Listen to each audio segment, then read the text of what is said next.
All right, the third full week of the preseason is underway. Arizona at Tennessee, and second-year head coach of the Tennessee Titans is Mike Munchak. We are joined all evening long by our Rachel Nichols. Good evening, Rach.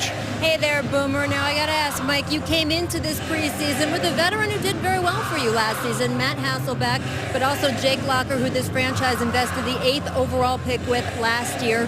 What made you decide that starting tonight, you were going to have Jake be your starter? We came to the realization that Jake was ready to go. When he played last year in the games during the season, we're real excited about how well he played, how he handled things.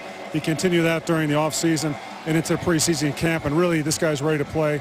We don't want to hold him back. We feel this is a great opportunity tonight to get him started. Well, we're looking forward to seeing him go. Thank you very much, Coach. Thank you. All right, back up to you, Boomer. Rachel, Coach, nice of him to visit with us right before kickoff, which will be Arizona kicking from right to left. Jay Feely, 12th year out of Michigan.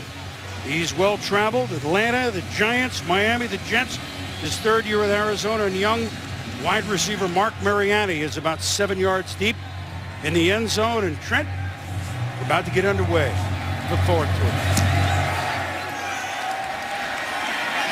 Mariani will take it out. 10. Nice cut.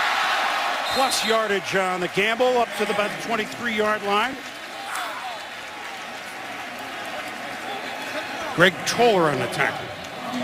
Well, boom, you look at Jake Locker. So much been talked about going into this game. And, you know, I think an interesting dynamic. He gets the ball first. It's his first start. It's a regular season atmosphere. You got Steve Hutchinson in that huddle, veteran. You got Michael Roos. They're seeing how he reacts in that huddle at the line of scrimmage, how he deals early. 4 wides right away for Jake Locker. Naked backfield. Tight end in the slot. So here is Locker in front of the home folks who started for the first time. Incomplete. Didn't go very far. You know, it's an interesting play selection by offensive coordinator Chris Palmer. Usually with a young quarterback, you come out, you get in 2 back, some type of power run formation, run, play action. Instead, they go empty backfield.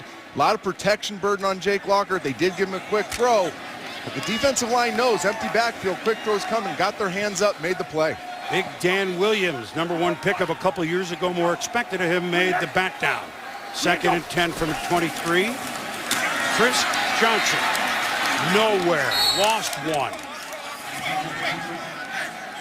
Adrian Wilson, and we'll be calling his name for what, about 12 years, Trent, makes the tackle. Adrian Wilson's an amazing football player. We talked to Darnell Dockett. He said Adrian Wilson is as intense as any player he's been with, has no remorse when he comes up and hits you. He showed it right there on 2nd down, coming up, getting Chris Johnson in the backfield. 3rd and 11, own 22 opening series, Tennessee. Damian Williams at the bottom of your screen. 3 receivers to the right of Jake Locker, the right-hander. Here come the Cardinals. Locker gets it released. That's complete to Jared Cook, his good pass-catching tight end, but they will punt. So good defensive series for Arizona, although Tennessee tried to open it up a little bit, didn't they? They did, but that's the risk. When you're Tennessee, you have a young quarterback, you want to play ahead of the sticks. And when you have an incompletion on 1st down and then lose yards on 2nd down, you put the quarterback in a lose-lose situation, 3rd and long. Don't go anywhere. Patrick Peterson is returning a punt. He returned 4 of 80-plus yards last year.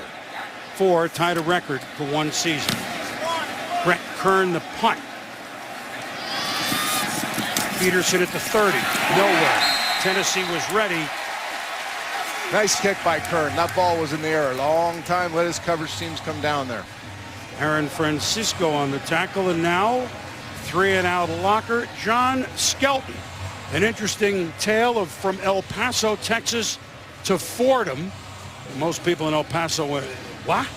Fordham? What? Where's that? You mean Florida? No, Fordham. Big old hoss. Big arm. Very poised young man, but still very remedial in his growth process as a quarterback. 3rd-year pro, 5th-round pick 2 years ago. 2 backs behind him. Play action. Snowed under Tennessee. Apparently, the defenses couldn't care less that quarterbacks are either trying to impress or win a job.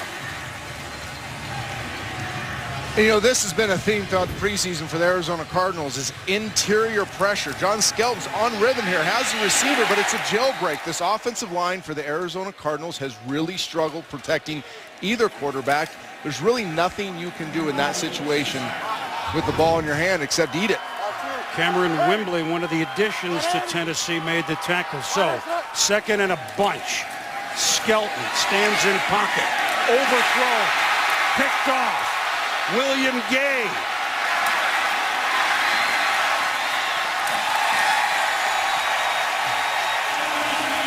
Tennessee with the defensive play. Michael Griffin, 33, makes the play.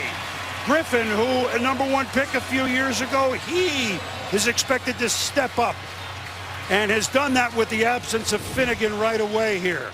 John Skelton, long yard situation. He actually has time there. I know he takes a big hit. He should have been off for that receiver. That's a pick and stick situation by the quarterback. Not willing to get to his secondary receiver, instead stays with one guy too long, sails the ball. Young quarterback, interception. I know it's preseason, but you gotta learn from that. So Jake Locker's second possession in the red zone. Here we go.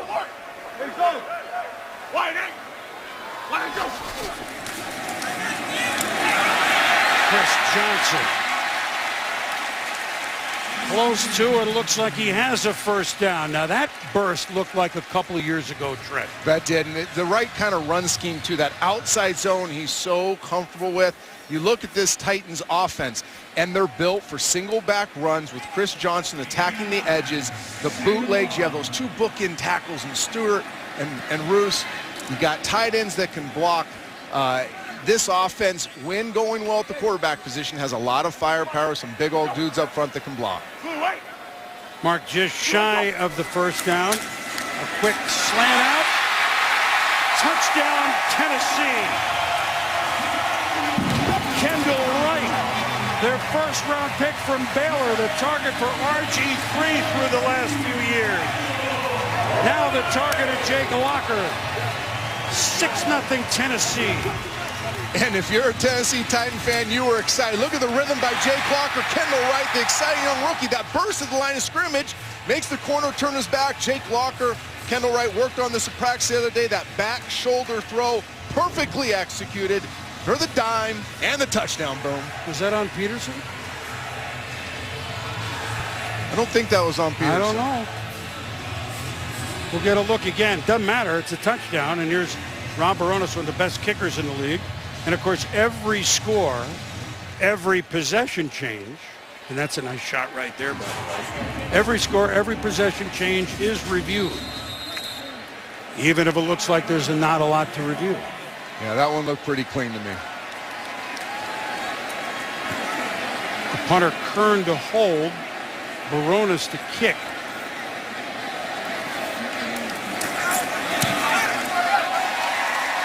And it's good. So Tennessee off the turnover, off Michael Griffin's pick. Locker to right. 7-0 Titans. Cumberland River outside LP Field, opened in 1999, this stadium. And it's nice when you can go 19 yards. That's Chris Palmer, the offensive coordinator. Kendall Wright, welcome to the big leagues. Nice way to open it up at home. You get your young rookie receiver, everybody's excited about in the end zone right away. You get your second-year quarterback, you just named the starter, throwing in the touchdown. People in Tennessee got to be fired up right now seeing that. A.J. Jefferson to return the kick of Rob Baronis. He will come out. Trying to fight his way to the 20, not quite. So now John Skelton will look to redeem himself off the first possession pick that led to a Tennessee touchdown. Back in the Music City in a moment.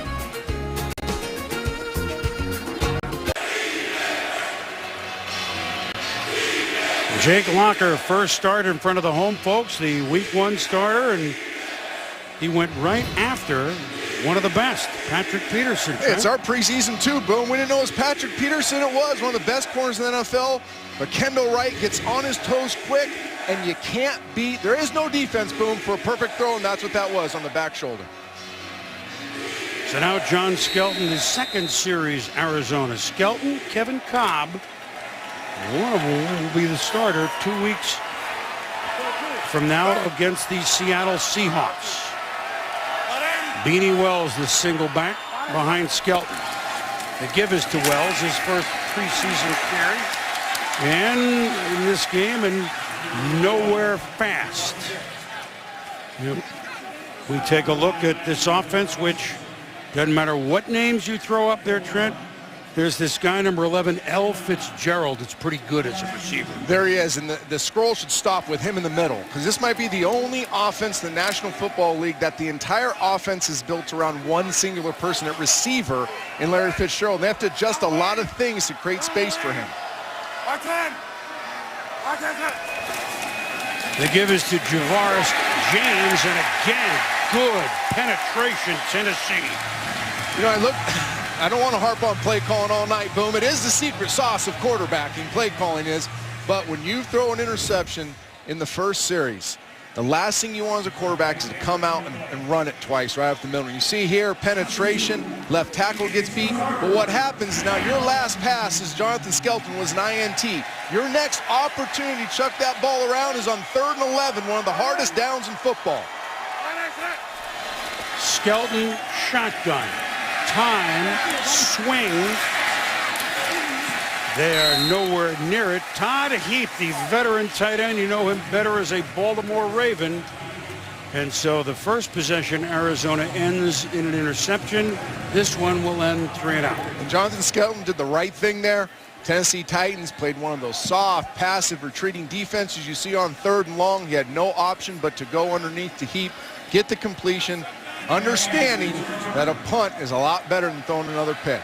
11th year man from Ohio, Dave Zastudil, will punt. The left footer, Mark Mariani, settles under it. At the 21, he'll start.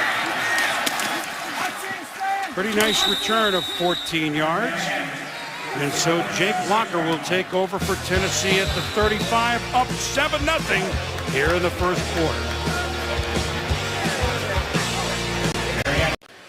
We're back in a very poignant moment here before the game for young O.J. Murdoch, who joined the Titans as an undrafted free agent a year ago, ruptured his Achilles and never played last year, was expected to join the team for training camp, but died of a self-inflicted gunshot wound July 30th. He was just 25 years old. The Titans invited his whole family to attend the game tonight, which means a lot, of course, to the whole organization and certainly his teammates.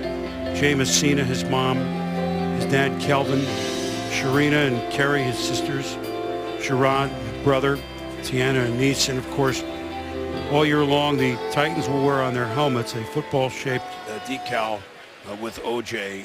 In memory of their friend, O.J. Murdoch.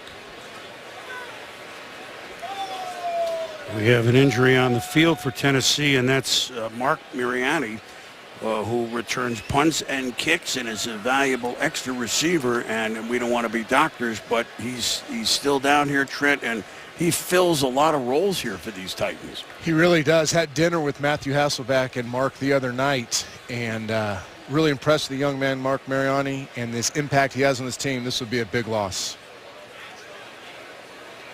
So timeout here at Tennessee. We'll be back. 0-0 the Titans. Jake Locker, a 10-yard touchdown pass to the rookie Kendall Wright, and fellow wide receiver Mark Mariani hurt and down a long time now, finally up, if you will, to be carted off. Trent. Yeah, this is the harsh reality of the preseason. You look at the kick return. Mark Mariani, one of the better kick returners in this league, goes down, the ankle just gets caught up, and we'll figure out what it is here shortly. Doesn't look good, but as a player in this league, coaches will tell you this. Everybody has an equal investment in this process. And a guy like Mark Mariani has been a valuable contributor to this team. They look to him to contribute this year. I was talking about dinner with Matthew Hasselbeck the other night. He says, hey, Mark has a little Bobby Ingram in him, a little Wes Welker in him. He can really own the slot position if given a chance. Valuable in the kick return game, and now it doesn't look good. Now it looks like, you know, somebody has to fill that spot on this team. And if this injury is as serious as it looked, it may not be Mark Mariano. Well, could be two spots, because you know a receiver, and that may not be a return man. So we'll get Rachel Nichols is on the field. We'll get the news when we can.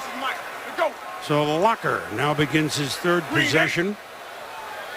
And we'll do it from the shotgun. 1st and 10, 35. Out of the hands. And a throw behind number 85, Nate Washington, the most sure-handed Titan a year ago. And that throw is a little bit behind, but I'll tell you what I liked about Jake Locker here. Watch his eyes tied to his feet. He starts out looking left. Now he sees he steps up into the pocket.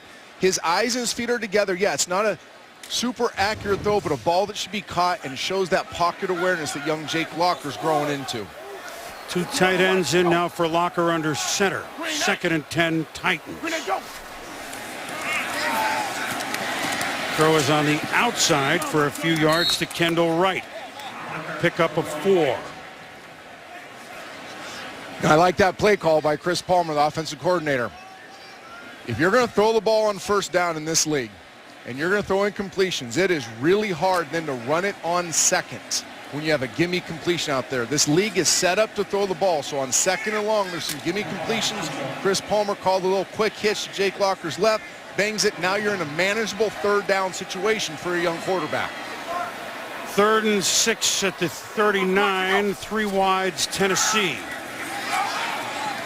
Almost intercepted on the far side by Ryan Mouton, 29.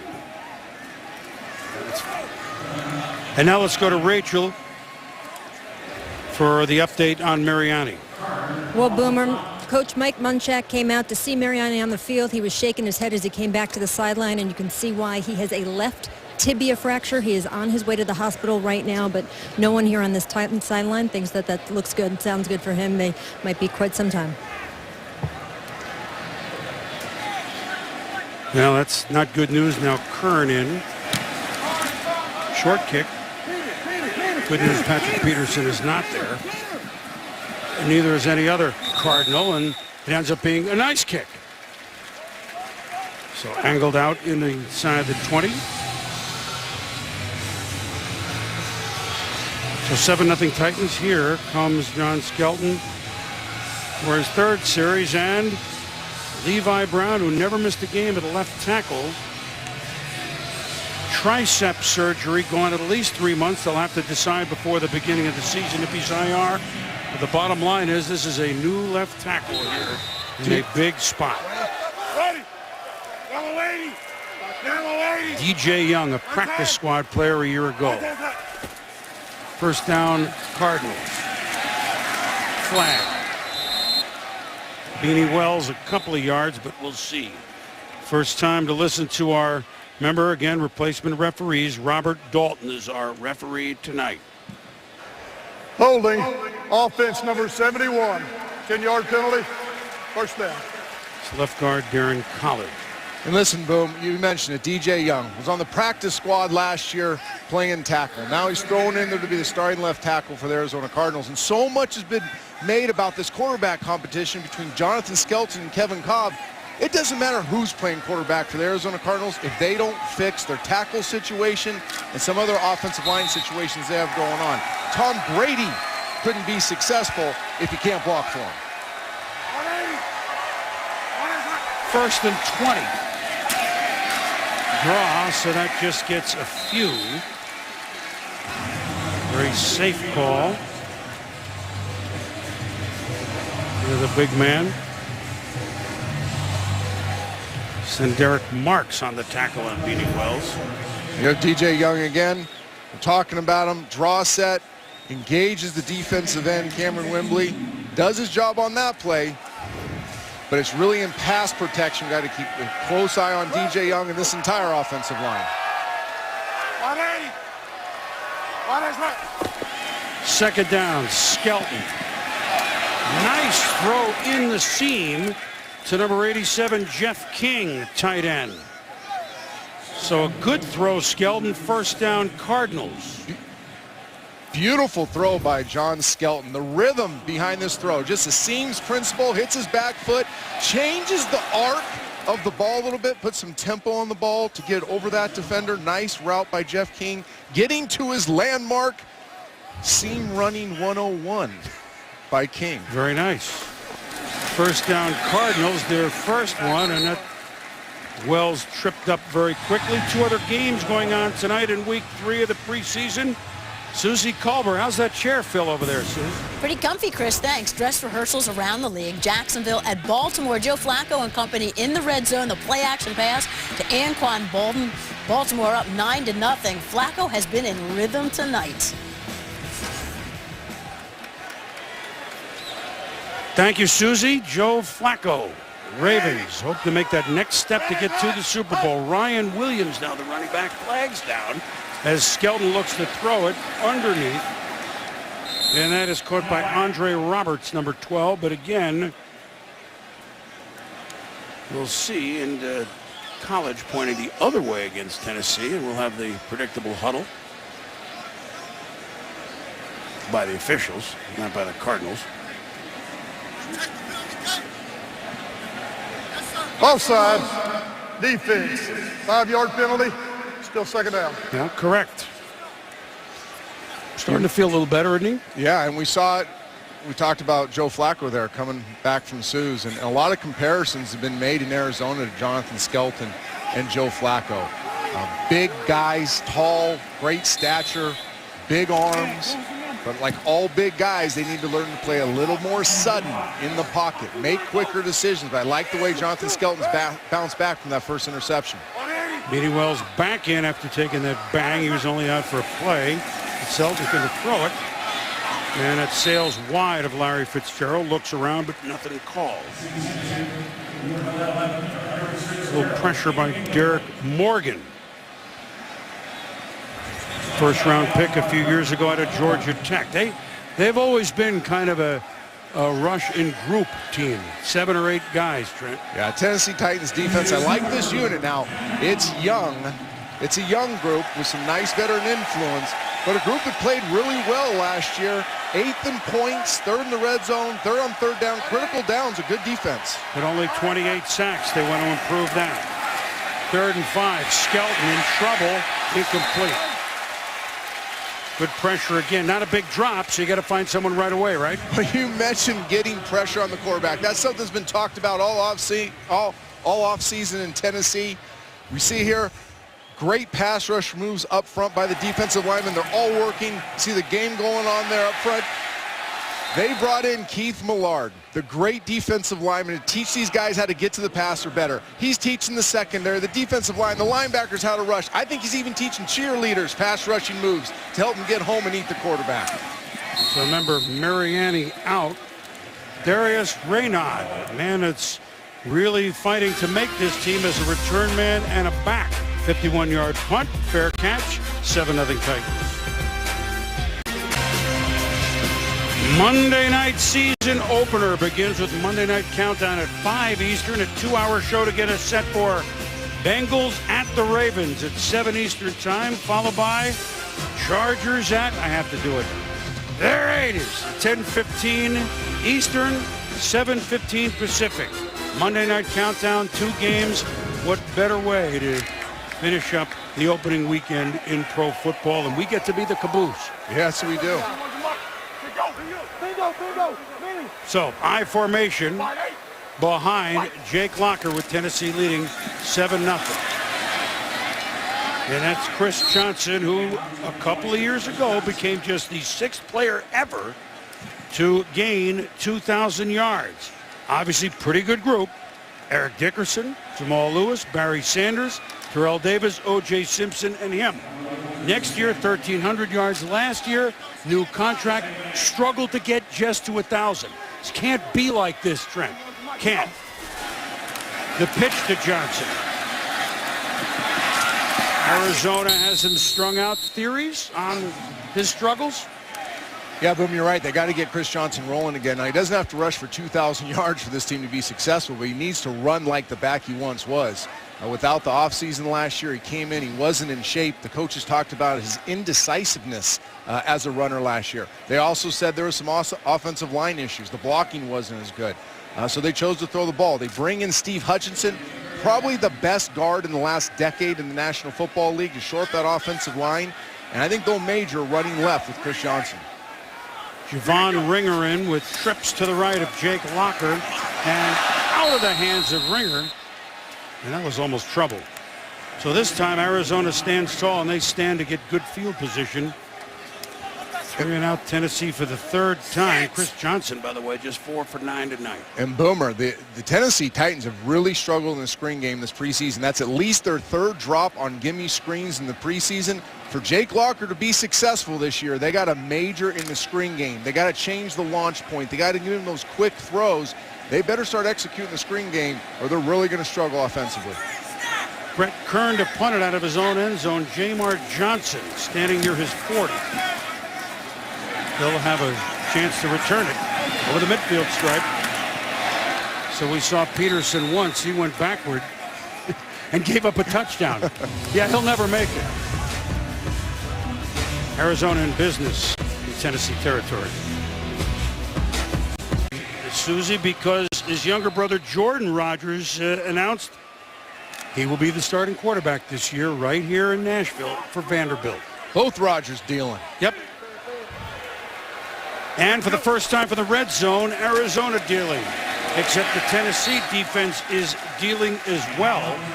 And shooting through is a good-looking middle linebacker, Colin McCarthy, who they are raving about, Trent. They really are. You look at this Tennessee Titans defense. We talked about earlier, a nice blend of youth and young second-year players. We talked about McCarthy, Hakeem Ayers at one linebacker spot, and McCory, the corner. You got some youth here, some excitement. You got some nice grizzled vets. Jarrell Casey up front. This could be a very, very good group this year in the AFC. So a loss of 1, second 11 Cardinals. Play action. Skelton dumps it to Andre Roberts.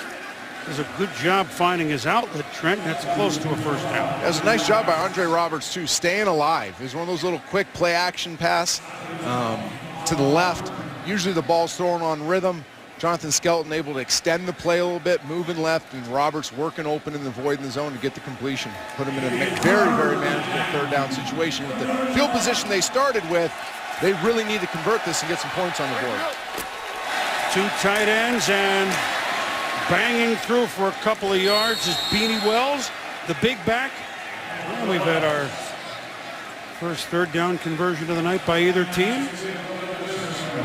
And that's what Beanie Wells can do for this Arizona team. He's a banger. He's a thumper. You get him in those short yard situations, he can get those hard yards. People want to know why he's not used more, because right now that's what he's an expert in. He needs to grow into the passing game, the protection game, to be a three-tool back. 1st and 10 Cardinals. 37-yard line of the Titans. Pitch now to Beanie. And he looked pretty quick on that one, getting it outside. A nice block by the fullback, Anthony Sherman, second-year man from Connecticut.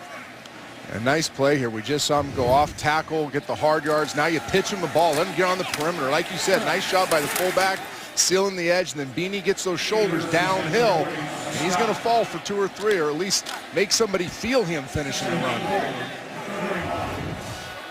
6-yard gain. Ryan Williams in. We'll talk about him and what a valuable contributor he could be this year for the Arizona running game. Skelton, and it's just dropped by Todd Heaper. For years had great hands. Will Witherspoon had a hand on it and changed the angle at the end.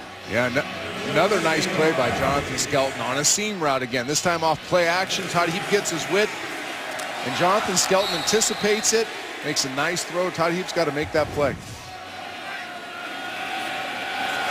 3rd and 4 at the 31. 7-0 Titans. Cardinals trying to get on the board, trying to keep a drive alive. 180.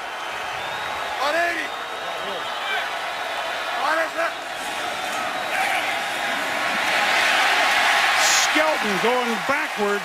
Tennessee wants sack. They get incompletion, and wouldn't you look at single coverage on Larry Fitzgerald, Trent? You would, but there's no time. It's the left tackle position. We talked about it earlier. DJ Young matched up against Cameron Wembley, one of the better pass rushers with his hand in the dirt in the league, and just whiffs. I mean, you got to at least make Cameron Wembley restart his rush. Instead, he turns the corner tight. Nothing Jonathan Skelton can do except dirt it.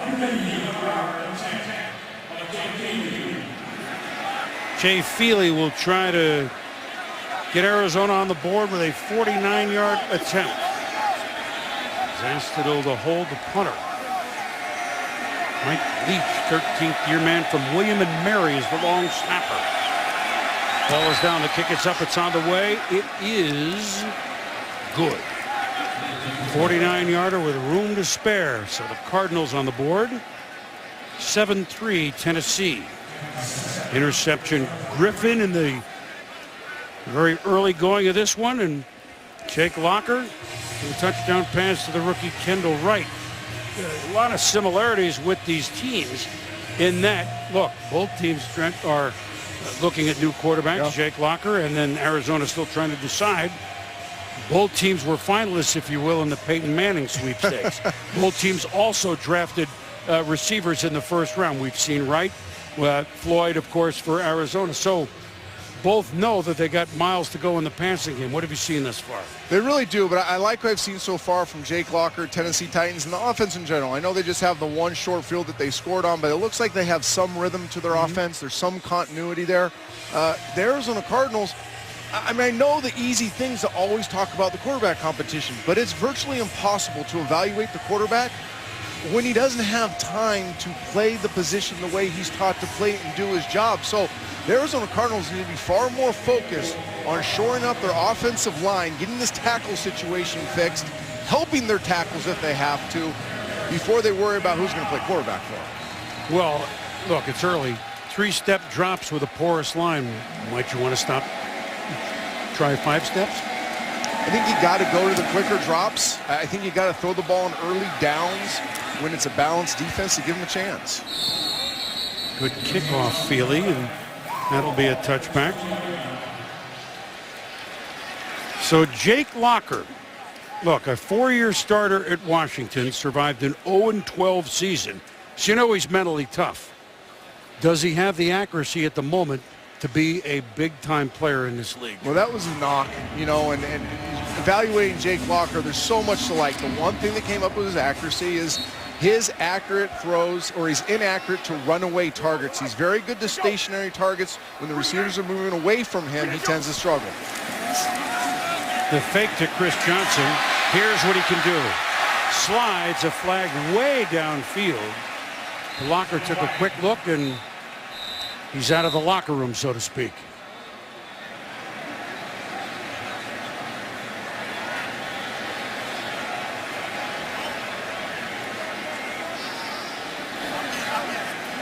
I mean, that's the area where you would think it would be a defensive hold, perhaps.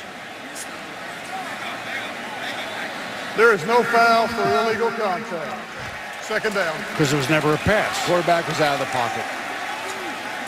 Yep, and that's what Jake Locker can do. You know, we're going to talk about some accurate stuff down the road, but Jake Locker, I said earlier, he can take a stinky sandwich and turn it into an ice cream cone. A lot of quarterbacks, that's a sack, that's a throwaway. Jake Locker's athleticism allows him to get 8 yards there and put the Titans in a very good situation. Green 8. Green 8, go. 2nd and 3, Locker. Again, little fake give. And a pass sails on Jared Cook. So we mentioned Jake Locker and evaluate him in some of these inaccurate throws. And I talked about runaway targets. In the NFL, you have a lot of receivers moving from in to out. And that's where Jake Locker struggled in college, and he struggles so far in the NFL. Right there, he's a little late. Ball's behind him. He tends to throw the ball at receivers when they're running away from him instead of laying the ball out in front. That wasn't an egregious miss, but that's not accurate by NFL standards. You saw on the last play there. The pivot route on the outside leaves him too far outside. He needs to become a more accurate passer on the perimeter runaway routes. 4 split out for Locker. Good pressure, but a nice play to Kendall Wright. across the midfield stripe. And these two youngsters have hooked up impressively tonight. That was great field by Jake Locker and Kendall Wright. Jake Locker's really growing here now in the pocket. Look at his eyes start left, his feet tied to his eyes. He gets all the way back to the other side of the field and is able to make an accurate throw from an off-foot platform. Now you look at Kendall Wright, working for his young quarterback, sliding out against Patrick Peterson. That's very mature football by a rookie wide receiver and a second-year quarterback. First and 10 at the Arizona 44. Chris Johnson, left tackle. Nice pickup of about 8 yards. Where he is hauled down by Adrian Wilson. And let's go back to that grab by the youngster. It's a great play by Kendall Wright. I mean, great play by Jake Locker and Kendall Wright. Jake Locker getting all the way across the field, making an accurate throw, and his feet aren't right. And then Kendall Wright pivoting back outside and then snatching that ball out of the air, making a play with his feet. And then look what it does. It sets up Chris Johnson. The pass sets up a dynamic runner like Chris Johnson. He clips off 8 for a first down. Johnson, the fake to him. Locker chased. Look out and get out.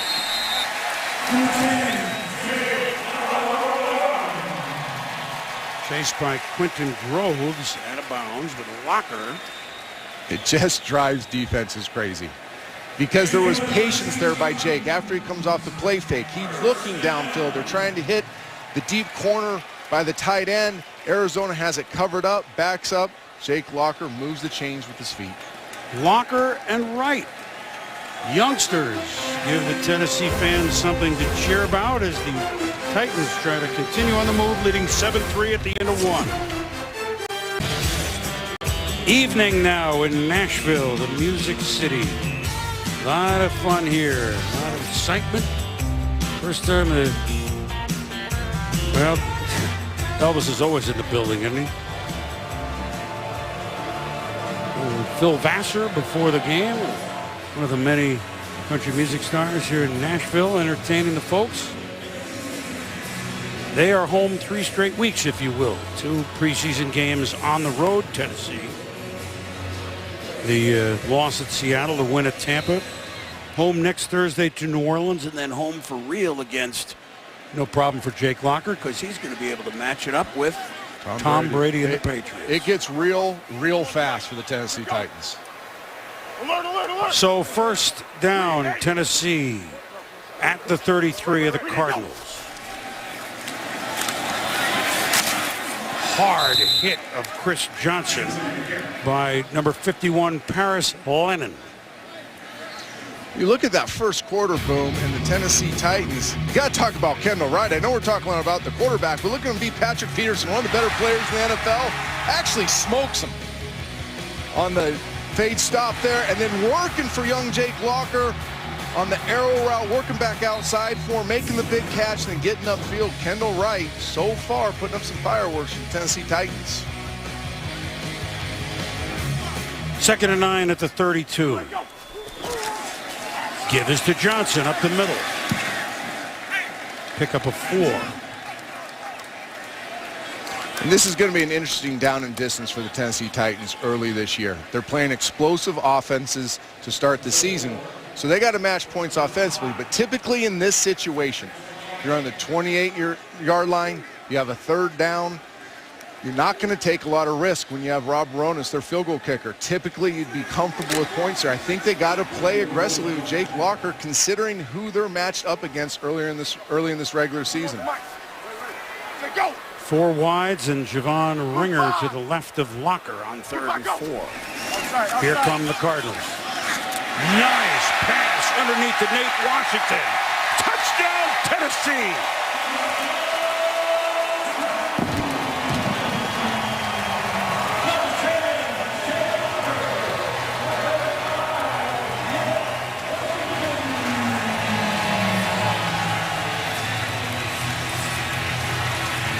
Smiles for the youngster. He's thrown 2 touchdown passes tonight in barely over a quarter.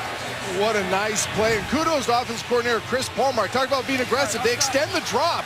Deep drop, double underneath crossers, kind of a crisscross concept.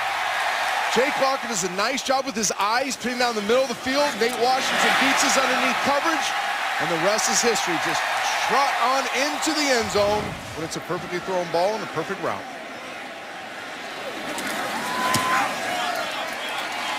Rob Barones tacks on the extra point. An 8-play, 80-yard drive in 3:39. Jake Locker twice has thrown a touchdown pass. Pretty good start. 14-3. There's the action in Nashville. The action on the field has been all the blue thus far tonight. Jake Locker, a couple of touchdown passes, only completed 5 of 10, but when you can do 2 touchdowns every 5 passes, Trent, I think you'll take it. You'll take that, and you'll take the 2 plays he's made with his legs to put him in one to get him to a second and short, the other one to move the chains. Really nice performance so far by Jake Locker. Deep is A.J. Jefferson, third-year man from Fresno State. That's right. You're rooting for him, admit it. Best player ever come out of Fresno State. He will take it out of the end zone. Shy of the 20. Tim Shaw on the tackle. Boom, I talked about the secret sauce of quarterbacking. Sometimes it's play calling. Chris Palmer, offensive coordinator, dials up the perfect route concept versus 6-man blitz man underneath. Tight end just gets to his landmark. DB runs in, DB covered Nate Washington, runs into his teammate, creates the open space for Nate Washington to do the rest. Beautiful play call, beautiful execution. Ready. So now John Skelton will operate. Throw underneath, and that is the fullback Anthony Sherman, who was hammered after a couple of yard pickoff. Michael Griffin, who had the pick that set up the first touchdown, made the hit. Look, it's only preseason, but Larry Fitzgerald's is going to be the way it is this year, like last year. Somehow he gets open. We don't know how. Boom, I don't care if it's a turkey ball. You got to get Larry Fitzgerald the ball. And I think that's the big thing going. The problem right now with the Arizona Cardinals, they can't find ways to give him the ball because they can't protect long enough. This is Ryan Williams. Now, his story, well, here's Larry. It's all right. His story is better, number 11's. Yeah, and right there, you look at possibly an opportunity for him to catch the ball. Larry Fitzgerald's going to win. Like right there, it looks like he's covered. As a quarterback, you got to know to put that ball high and away, let Larry Fitzgerald get the ball. That play right there, he's getting down the sideline. Jonathan Skelton doesn't have time to throw him the ball. Larry Fitzgerald's going to do his job. Everybody else needs to do theirs so he can get the ball. 3rd and 3, Cardinals trailing 14-3. Skelton. In and out of the hands of Michael Floyd, the counterpart of Kendall Wright, if you will, the first-round pick from Notre Dame. And so it will be the Cardinals punting again. So again, Larry Fitzgerald, very quiet. Sacks, drop balls, interceptions. If you talk to Coach Wisenhunt and you said, what's the worst thing that could happen in the 3rd preseason game, I think he'd probably say those 3 things. Ricky Schmidt will punt. Zastadil should win the job, but they have Schmidt could kick off as well. So he is the other, and there's a flag before we even punt it, so we'll do it again. The man returning the ball is one you want to keep your eye on as we move forward into the second half. Darius. Prior to the snap, off illegal motion, 57, 5-yard penalty, still 4th down. So the punt will come again. Darius Raynaud. You'd like to hear these stories in preseason, and there are a couple of really brilliant ones here in this game, as there are in every game, really, Trent, this week as the 75-man roster looms coming up on August 27th. Raynaud has opened up eyes coming from seemingly nowhere as a running back and a return man. But that was trouble all the way, although he falls on it himself. Tough to make a shoestring catch on the punt with 3 white and red shirts in your face. He did make it, though, bottom line. Yes, he did. We'll be back. 14-3, Kevin Cobb warming up. Monday Night Crew on Thursday night. figure that out. We welcome you to Nashville. 14-3 Tennessee. Jake Locker has thrown 2 touchdown passes and has the Titans in business on 1st and 10. Sailing it, and a nice catch made by Jared Cook, the tight end, who was among the league leaders a year ago for average yards per catch from the tight end position. A 35-yard pickup. And a little graduate work by Jake Locker. Look at that pump fake. He learned that from Matthew Hasselbeck. I can promise you that. Not the best throw in the world, but you don't have to be highly accurate when you use that little pump fake in the middle to get the wide receiver or tight end, in this case, wide open down the boundary. Really nice play by Jake Locker, and Jared Cook finishing it. 1st and 10, 27 of the Cardinals. Chris Johnson bounces off 1, can't bounce off 3. Chris Johnson, a huge player here, of course, for Tennessee's offense. Kenny Britt will be a huge player when Rachel Nichols, he battles injury and other problems and overcomes them. Yes, right now he is on the physically unable to perform list after knee surgery earlier this summer. Now, health-wise, he is getting better. Coaches tell me his lateral movement is improving, but that's not really the big issue with him. 8 incidents with the police in the last 3 years. The latest when he was arrested for driving under the influence in July. And earlier this month, he met with Commissioner Roger Goodell. The Titans still waiting on a ruling on whether the NFL is going to suspend Britt. Now, if this wasn't an issue, guys, Coach Mike Munchak said he could probably see using Britt 10, 15 plays in week 1. But, Boomer, they're not counting on that. Incomplete from Jake Locker to Nate Washington in the end zone with William Gay on nice coverage. Kenny Britt, I mean, he's a different sort of receiver. He really is. People forget. If you would have asked who the top 5 receivers were after 2 weeks last season, Kenny Britt would have been on that list. I'm talking about a physically dominant specimen, a good route runner, good at the moment of truth catching the ball. He was lighting up the NFL before he got hurt. They need Kenny Britt to get his business straight and get healthy. And our thanks to Rachel Nichols, been with us early and often. 3rd and 11 at the 28. Locker throws it underneath. Oh. Big stick again there by Paris Lennon. Great decision by Jake Locker. Knows where he's at on the field. 3rd and forever, which is long. 3rd and 11 in this league. Very few are converted. They're in field goal territory right away. Get to your back. Know where your check down is. Get him the ball. Make a difficult field goal. Turn it into a very easy field goal for an NFL kicker. Javon Ringer had his bell rung by Lennon. And now here's Rob Baronis, who among other things, all his 50-plus yard field goals, has the NFL record. 8 field goals in 1 game. This will be a 39-yard attempt. With Bo Brinkley, his rookie snapper. Bo doesn't. Bo knows snapping. Baronis knows field goals. 17-3 Titans. Well, the pros get ready. Here come the Collegians. Cowboys Classic at ABC. Denard Robinson, what a dual threat he is, leads the 8th-ranked Wolverines against Nick Saban's 2nd-ranked Crimson Tide, equipped to defend their national crown. Saturday Night Football presented by Windows as part of Dick's Sporting Goods kickoff weekend. Michigan against Alabama. Saturday, September 1st at 8 Eastern, 5 Pacific on ABC. So, there's no better time of year now. We're getting into we're getting ready to start the regular season of the NFL, and you got college football coming up. I mean, this is a great time of year. It is. It's football, football, football. And I know Kellen Moore's not there, but I love when Boise State is not expected to do much on the road at Michigan State. I always keep my eye on that Boise State opener because it's before the pros start. Baronis with the kick.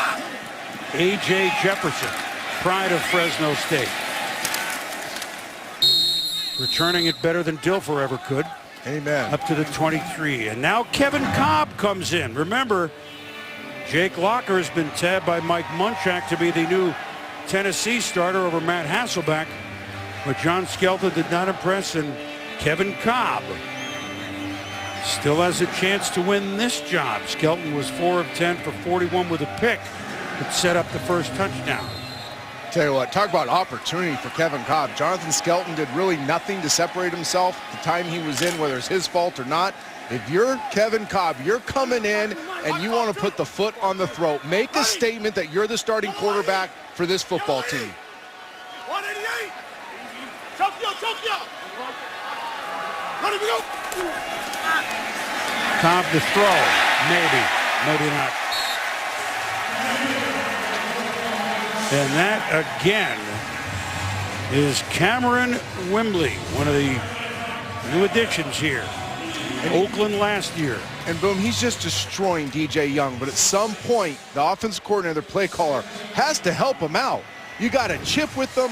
You got to do something so your quarterbacks have a chance. Now, it is his job to block Cameron Wembley, but there are things you can do tactically to help a player that's sitting on there on an island that is a little overwhelmed.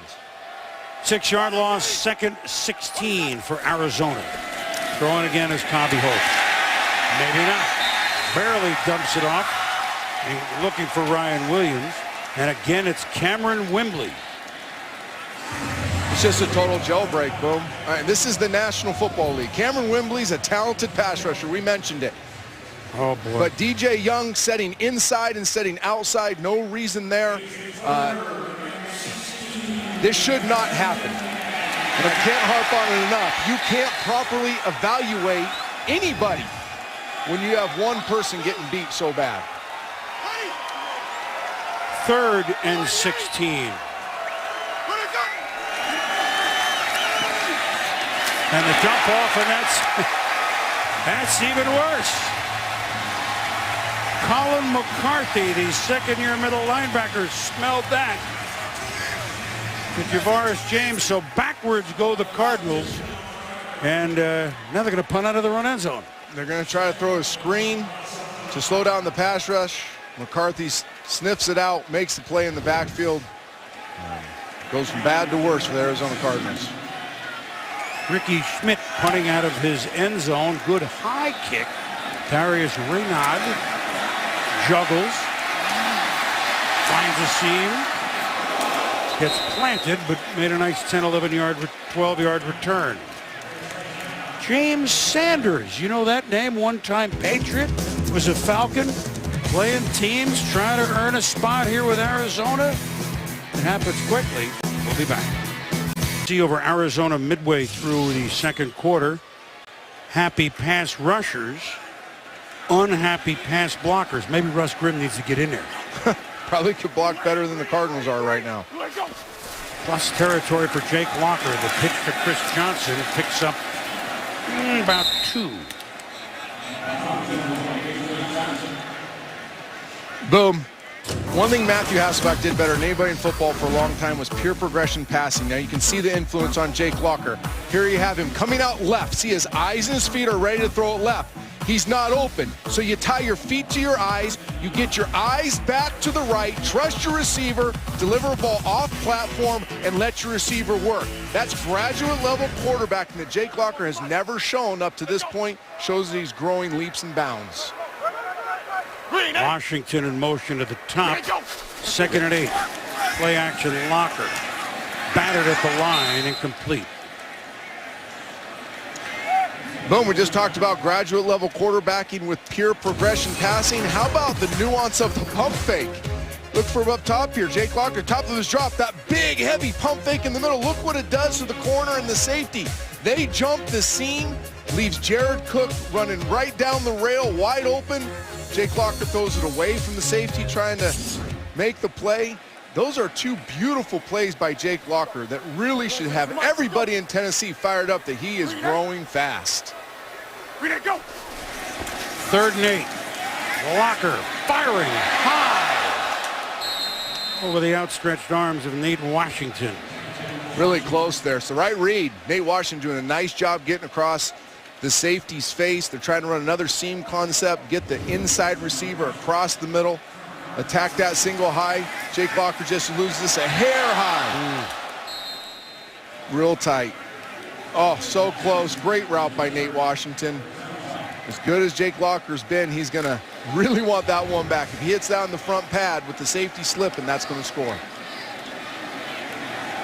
Brett Kern fifth-year punter from Toledo. He's a rocket. Hopes to get a rocket off with Jamar Johnson back. Fair catch. Oh, bobbled, but held by Johnson at about the 14. So what's the problem with the left tackle? Well, former number 1 pick Levi Brown, torn right triceps, and the teams win 31-27 last week over the Raiders. 5th overall pick in 07, 78 consecutive starts, including the postseason. So, I mean, including Super Bowl, etc., dating back to his rookie year. So in comes a, you know, they're going to have a change here. DJ Young was a practice squad player last year. The right tackle, DeAnthony Batiste, will go to left tackle now, and a rookie, Bobby Massey, will play right tackle, which Ken Whisenant told us he would do hopefully in the second half. Obviously, he's had to speed up that thought process. Yep, boom. There's where the Cardinals aren't the first team to become thin on tackle quick. They got to help their tackles out, and they look like they're doing it here, putting 2 tight ends in the game.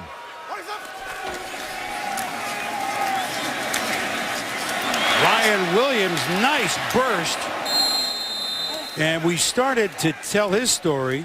Ryan Williams, a year ago today, was injured severely knee preseason game against the Packers, a second-round pick a year ago from Virginia Tech.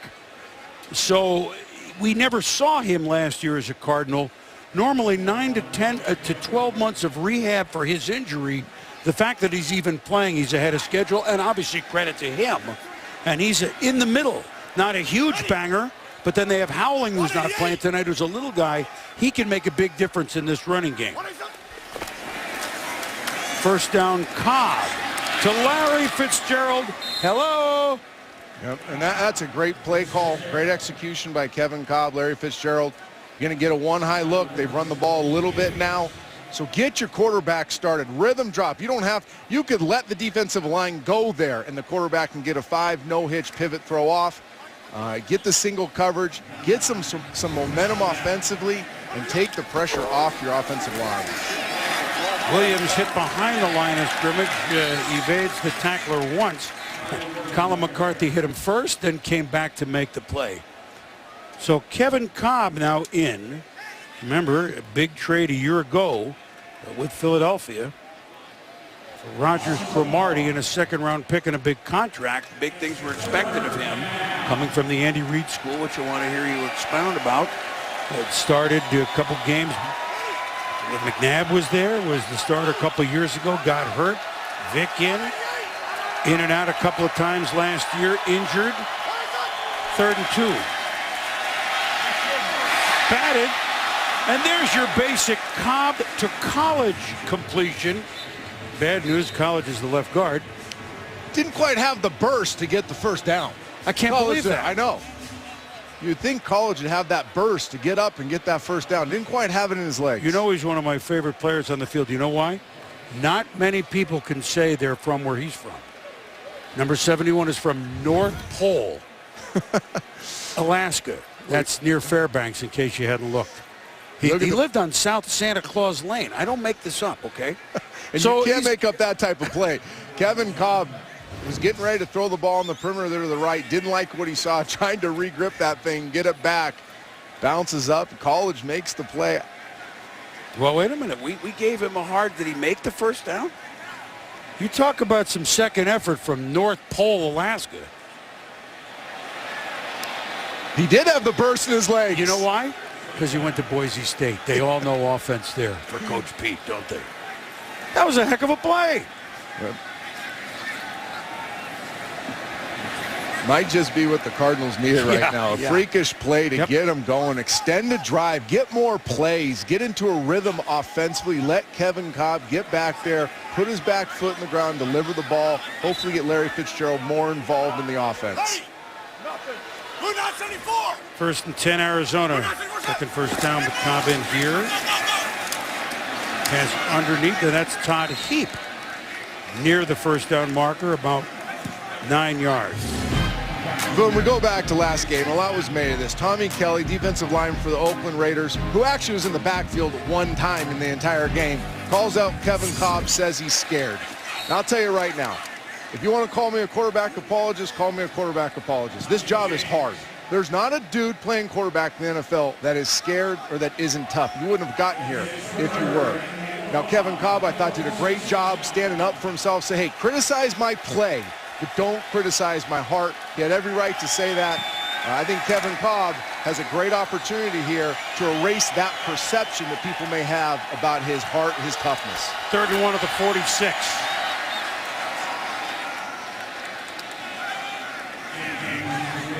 And big Javaris James tries to bang it through and does it.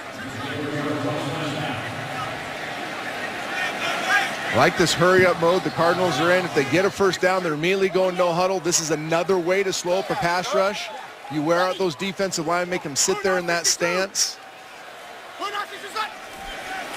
Cobb shotgun. First down. Oh, he had a man wide open.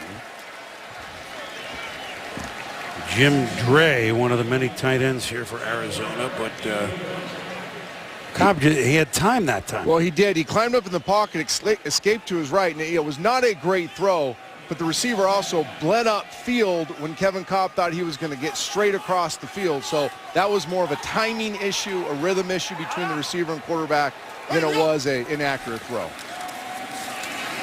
Cobb moving, looking, picked off. Colin McCarthy. Second pick tonight, Tennessee. Cobb bought time, but never found the guy. No, horrible decision by Kevin Kolb, and that's what happens to quarterbacks when they start pressing. They start trying to do too much. He just missed a receiver, had bad chemistry with his receiver on the play before. Now once again gets out of the pocket, which is the right thing to do at this point. Tries to make too much. You cannot throw the ball deep across the middle, across your body in any situation. Kevin Kolb knows that. Great example of a quarterback in a pressure situation trying to make it happen instead of just letting the game come to him. Each quarterback's been picked off once.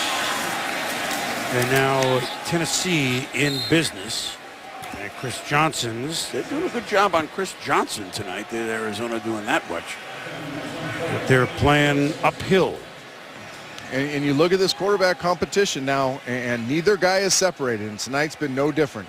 Jonathan Skelton wasn't overly impressive. I had the egregious interception early on. The bounce back, made a couple nice throws, and then really didn't have a chance with protection. Kevin Kolb starts getting a little bit of a rhythm, and then throws the bad interception as well. Chris Johnson trying to buy time, buy space, buys a little of it. Just getting back to the Arizona quarterbacks real quick, Boom. Boom, I know a lot about interceptions. I threw a lot of them. You do? And it's so hard because you know you made the mistake. You know it's uncharacteristic for what you are as a player and what you're supposed to be doing. But really the test becomes how you handle it from here. You got to get rid of it. You got to let the pass rush, the interceptions, all the bad stuff that's coming on you right now, this competition, let it go and just go play free. Until Kevin Kolb plays free, he's going to continue to struggle. 2-minute warning here in Nashville. 17-3 Titans. Susie and Keyshawn look at the Packers and Bengals tonight, along with the Jaguars and the Ravens. So good to have other action. Avon Moore, do they ever sleep, these guys? News and notes from around the league. That's coming up when we get to halftime. 17-3, Tennessee leads Arizona. Chris Berman, Trent Dilfer, Rachel Nichols with you on our, and it's already our final preseason game, our fourth and final game already. Getting ready for the doubleheader of the opener. Cincinnati and Baltimore, San Diego and Oakland on the 10th. Now, Jake Locker in the 2-minute drill. What are we looking at here, Drew? We'll see. You got to get a start with this third down conversion.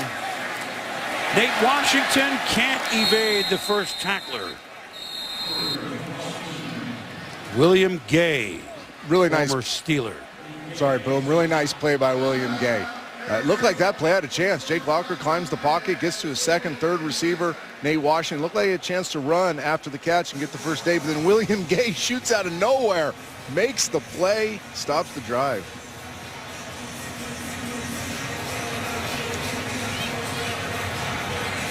Defensively, Arizona's aggressive. They are, and it's too bad they're on the field so long tonight. This Arizona Cardinal defensive unit has a chance to be very, very good. They started off very slow last year. Ray Horton's system the defensive coordinator coming over from Pittsburgh, complex, hard to learn at first, but he's a unique teacher. He finds different methodologies to get the message across to his players. Players did a great job with them throughout the beginning of the season. They come on strong at the end, only allow 18 points a game towards the end of the year, only 4 touchdowns passing in the division. Finish strong defensively. They have a chance to be very good if they're not on the field all day long. Britt Kern to punt.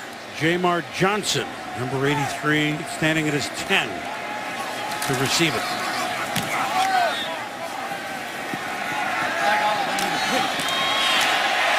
Two in on him immediately, and Johnson is almost dropped in his tracks.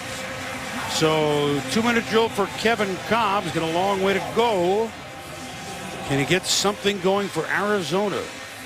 Jake Locker, 2 touchdown passes tonight for the Tennessee Titans. I talked about overcoming your mistakes and playing free, and really the 2-minute drills, the ultimate pressure cooker, but it's also the ultimate opportunity just to let it rip. The odds are against you. You're backed up. You don't have a lot of time on the clock, and you just go play football. And it might be the solution to Arizona Cardinals' offensive woes is to get into a hurry-up mode almost all the time. 4 wides, Cobb in the shotgun on first down, but the give did not fool anyone. Draw screen on first down in a 2-minute situation. Very common call throughout the league. Tennessee Titans all over it.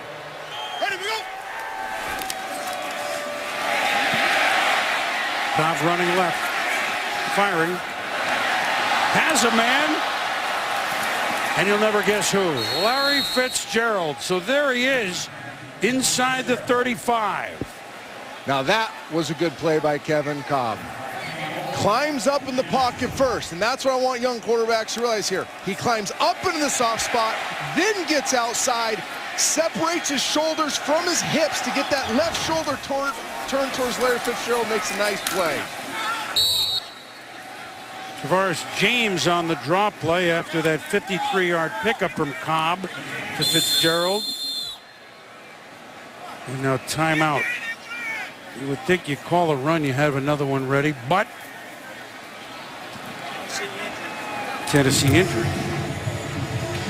That's Terrell Casey. Terrell Casey, Tennessee Titans, really a productive player's rookie last year for him. Need him to be a dominant force in the interior line, but when a defensive player gets banged up in a 2-minute drill, if it's not bad, and I mean really bad, he cannot stop the clock. Because what you've just done now is you've allowed Arizona to regroup. You stop the clock for them. They can communicate on the sideline, get everything going in the huddle now. They got a little confidence because of one play between Kevin Cobb and Larry Fitzgerald.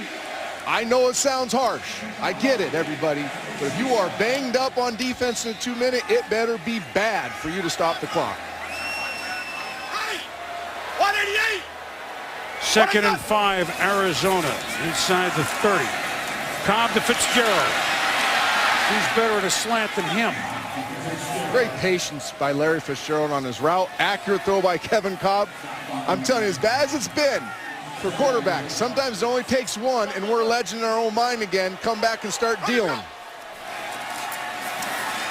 Cobb dumps to James.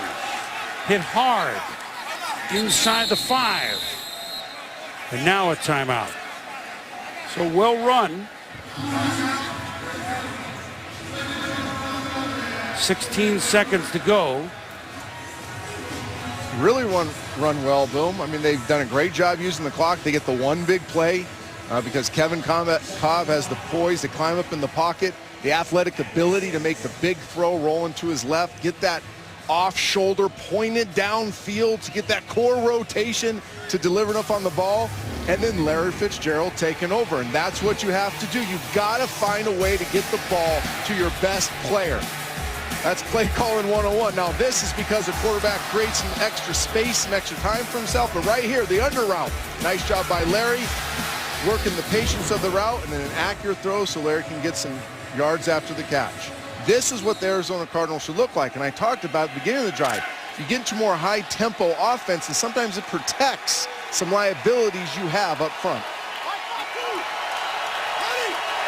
Drive again on their own 15, 16 seconds to try to punch it in.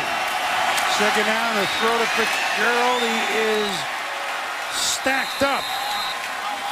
He can pick up a first down before getting in the end zone, but that's not the issue in a timeout because A, didn't get it, B, we get 8 seconds.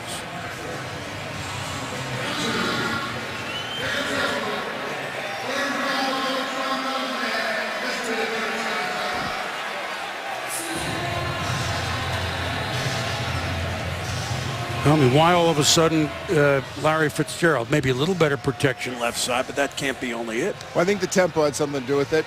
Coach Wisenhunt talked to us about how he wanted to see how these quarterbacks, Jonathan Skelton and Kevin Cobb, reacted in the huddle, on the sideline, handled adversity. They both had some adversity. Now, I would say Kevin Cobb's bounced back pretty well. Throws the egregious interception, comes back in a 2-minute drill, and has maced the great play rolling to his left, and now has just kind of surgically got them into this tight red, used his timeouts well, really has an opportunity to punch the ball in for a touchdown or kick a field goal. I think Kevin Cobb's responded very well on this drive. Pointed out something beforehand in our meeting yesterday with all the Cardinals. He was kind of throw it down and say it's time to roll. He's kind of not hit rock bottom, but boiling point. Yep. Boiling point. Third down, Cobb. Touchdown, Cardinals. Andre Roberts. Tell you what, you might have just watched the drive by Kevin Cobb that defined him as the starting quarterback for the Arizona Cardinals. Makes the big play, plays good going in the tight red, and then right there, what have people talked about? He's skittish in the pocket. He gets good protection, but he sits there. He's patient. He waits for Andre Roberts to work and then punches it in, finishes the drive. That was a great drive by Kevin Cobb and really a great bounce back drive by the Arizona Cardinals. So I know it's preseason, Trent, but we have ourselves the proverbial ball game. 85-yard drive. Jay Feely trying to add the extra point. 17-10 game with just the kickoff to come. Well, but you just say it is just preseason. And the mantra in the preseason is this: it doesn't count, but it matters. And it matters a lot to that quarterback, Kevin Cobb. It matters a lot to this wide receiver. It matters a lot to this Arizona Cardinals football team that they bounce back after a horrific first half and really finish with a great scoring drive with virtually no time on the clock at the end of the half. Kevin Cobb went from very ugly stats there for a while. Now the numbers look pretty good, but more importantly, the presence, the aura of the Arizona Cardinals, as we're sitting here watching them, looks a lot different after that drive. And we should point out, unlike maybe in the second quarter of other preseason games, this is first team defense against both quarterbacks. It really, hey, this is real football. Yep. You know, preseason's a little long. There's some stuff too that people don't like. This week, it's real football. I said it doesn't count, but it matters. And even you become a Grizzly vet in this league, and you start recognizing how important this game is, because the key players, the core guys, aren't going to play at all next week. They got to rest their bodies. This is a physical game. Get ready for the regular season. You're seeing maximum effort by every single core player on both sides of the field tonight.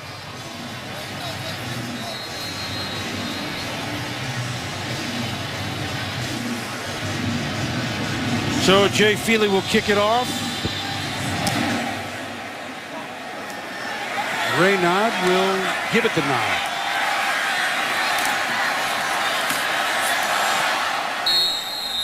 Nice return to end the half. And we get 3 touchdown passes in quarterback duels, if you will. Titans 17, the Cardinals 10. Arizona will get the ball to start the second half. Now let's join Susie for the Toyota halftime show. Quick slant out, touchdown Tennessee. Smiles for the youngster. Cobb, touchdown Cardinals.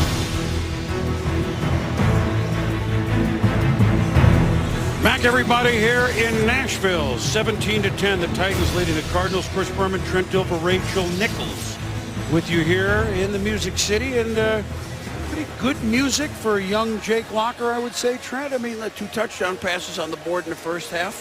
What do you think? I don't know if it could have gone any better for the Tennessee Titans and Jake Locker, because it wasn't the butcher that showed up. And what I mean by that is just the guy that's running around, using his athletic skills, and get you a pastrami sandwich. You saw the surgeon come out. Yeah. You saw the guy come out and work across the field with his feet in his eyes. You saw him throw a rhythm back shoulder fade for a touchdown. You saw him pump fake the safety, get to the boundary. I mean, that was big-time stuff for Jake Locker.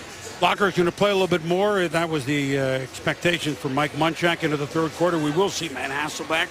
And we'll see both John Skelton and Kevin Cobb look good on the 2-minute drill, 85-yard drive. Yeah, sometime in life and in quarterback is not what happens to you. It's how you respond. And Jonathan Skelton responded pretty well to his first interception. I thought Kevin Cobb responded very, very well to his egregious miss. Arizona will get the ball.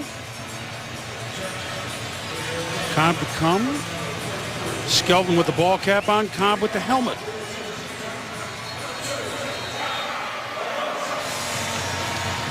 So here we go, second half. The temperature got to about 90 today here in Nashville. I mean, not bad. I mean, it is August in Tennessee, and the humid, not ridiculous evening.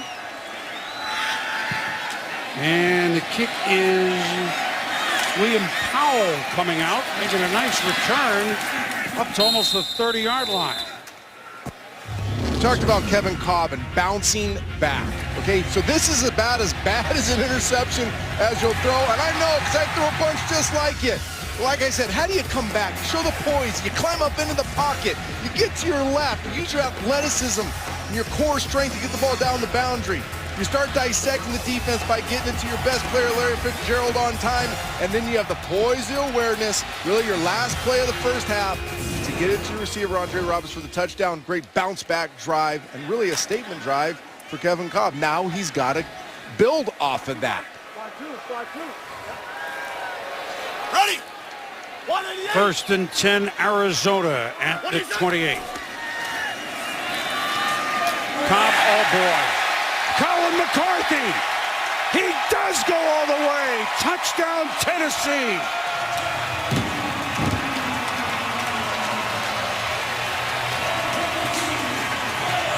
So much for our analysis.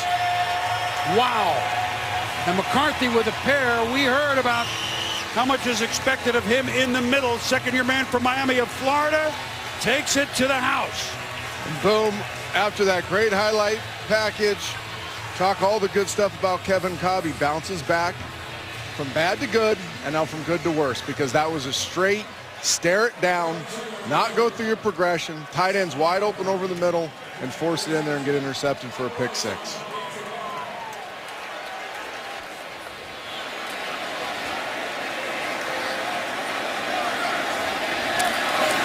Rob Baronis, off the upright. Now, he doesn't ever miss an extra point. I know this is preseason. He has a long, I know it's extra points, but there you go, a long run of not missing one. We'll get back to that, but here's the play by Cobb, or shall we say lack thereof. And this is just, I mean, this is a very simple concept. You run a little pivot route by your receiver and the tight end over the ball, switch concept. You just got to keep your eyes in the middle of the football field. Instead, he stares down the pivot, throws it right to McCarthy for the pick six. I don't know what to say, except he does such a nice job at the end of the first half bouncing back. You've got to maintain your focus. You can't get caught up in one drive being the signature drive for your day. Every play is a new play. And Kevin Cobb, just that little lack of concentration. I mean, he's probably run that play 50 times in this training camp alone and never made that mistake. But somehow that mistake surfaces in tonight's football game. 23-10. Rachel Nichols down on the field. Hi, Rach. Hey, Boomer. Well, Ken Wisenhunt came back onto the field saying that he intended to give Kevin Cobb one more series. We'll have to see if he changes his mind or whether Cobb has to sit with that bad interception for the rest of the week. But he also told me nothing he's seen tonight can decide his quarterback competition for him, although it might change once he gets to the film and can really break down the decision-making. On the other side, with the Titans, Coach Mike Munchak says he expects to keep Locker in for about 10 more plays. He thought the ball was sailing on Locker a bit early, guys, but he likes how his brand-new starter calmed right down. He should. By the way, Arizona, Rachel, thank you. One more game home next Thursday, Denver, if they go that far to make a decision. So Barones, rare extra point miss for him. William Powell, nice return to last time. Comes out at the end zone again. Not so good this time. And boom, these are tough moments in quarterbacks' lives. When you go back into that huddle and you just made a mistake like that and you stare at those other guys and they got to sense the confidence in your eyes. They got to sense that you're not rattled by that mistake. It almost is bigger than how you played from here on out to how you respond to that mistake. The presence you show in this huddle, what you do with those 10 other guys in that huddle to make them believe that, yeah, there's going to be some tough times, but I'm mentally strong enough to endure them and work through them. First and 10 at the 11 for Arizona, trailing by 2 touchdowns. Swing out to Andre Roberts, who caught a touchdown just before halftime. And that'll be a quick pitch for Arizona first down. I like it. Bouncing back off a horrible interception. Call a rhythm and timing pass. 5 steps, get the ball to your hand. Look at what they're doing. They're going to this no huddle mode, which they had success at the end of the first half. I really believe, forecasting Arizona Cardinals offense forward, this is how they need to play football. First and 10 at the 22. Cobb, complete. Todd Heap, near a first down, may have it. And boom, the reason I believe this is the way the Cardinals need to play football is because they're not going to be able to go to Walmart tomorrow and get a new tackle, right? They got to play with who they have. And one of the ways of slowing down a rush, getting the most out of your edge tackles, is by speeding up the tempo. Don't let them think so much. Don't let the defense get fresh again. Make them tired. Get the ball in, out, and off, or just stay at the line of scrimmage. First down again, Cobb. Hit hard is Roberts after a pickup of a couple. I just want to get back. I just want to finish what I said. I know it's preseason, so it doesn't matter. 209 straight and counting regular season extra points by Barones. He only missed 2 in his career. That was his rookie year. I mean, it just, not a big deal, but you just don't see that very often. Doinker off the upright. You don't see Darren College catching first down balls very often either. It's been a weird night. Yeah. Cobb, nice to Larry Fitzgerald, avoids 2 tackles. Can't avoid a third, but it's another Arizona Cardinal first down. The Cardinals are able to move the chains when this is how they play football. Now you do sacrifice some stuff in this high tempo, no huddle mode. You know, you're in a single back mode. You have short edges in the run game. You don't have a fullback. You don't have a tight end. Titan is down. Arizona on the move, trailing by 13, 23-10. Ryan Mouton, fourth-year man from Hawaii, is down. We'll be back to Nashville in a moment. Nighttime in Nashville. Cumberland River, beautiful city, emerging city. Vanderbilt back to school. A lot of hustle and bustle here in late August. And the first time they've seen their Titans and their new scoreboards here in the end zones of LP Field, 157 feet by 54 feet at each end zone. In the outdoor stadiums, the largest scoreboards in existence. Almost $30 million renovation here. Kevin Cobb, first down, complete again. He's come back twice from interceptions. That's the rookie Michael Floyd from Notre Dame, and that's another Arizona Cardinal first down. Really good rhythm on that play. Perimeter pivot to Michael Floyd. Delivered on time by Kevin Cobb. Both these bounce-back drives by Kevin Cobb have been in a hurry-up, high-tempo mode.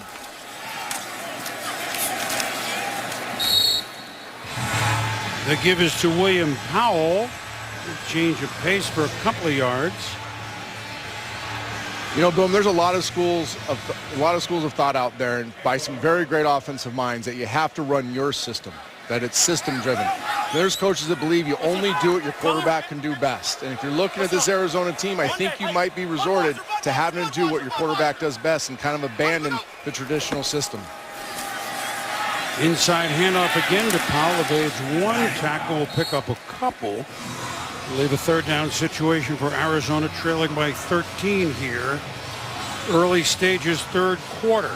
Larry Fitzgerald had nothing for the first 23 minutes. He's caught 5 for 91, Trent, since. Got him involved when they went high tempo. The one big play down the left side got him going. Kevin Cobb and him are the one that had the connection going so far. It'll be interesting to see now that they've huddled in a 3rd and 5-6 situation if they can execute. Bunch on the right. Now Roberts in motion. Cobb to the right. And that's Michael Floyd. And Arizona trying to move the chains again.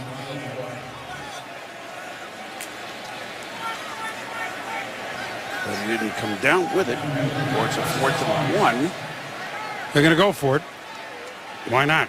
Yeah, why wouldn't you? I mean, your quarterback's throwing 2 bad interceptions. He's had some success in the hurry-up mode. You got a drive going here. You want to see more plays. And these are great opportunities in the preseason. Test your short yardage, must-run offense.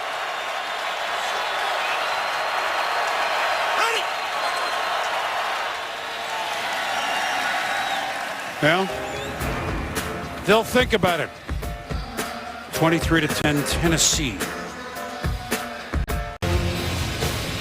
Chris Berman, Trent Dilfer, Rachel Nichols with you here on Monday Night Football on a Thursday night in Nashville. Ken Whisenhunt going to go for it. Why not? Preseason, Yeshua 52-yard field goal. He knows whether he'll go with it with Feely in the regular season, etc. 4th and 1.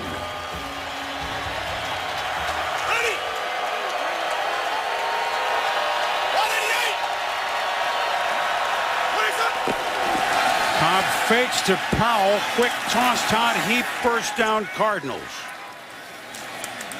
Let's go down to Rachel Nichols for that injury update on the Titans. Rach? Well, Boomer, Titans corner Ryan Mouton went back to the locker room. He has a concussion. They sat and talked to him on the bench for quite some time, just trying to figure out if they could even take him back to the locker room. But he was able to go, and now he's going to get tested. He is obviously done for the game. Boomer? Thank you, Rachel. First down, Kevin Cobb. Evades the rush. Flag down. Won't evade the holding call. 2 flags.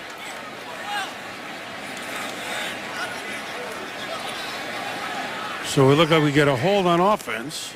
However, we may have an offset.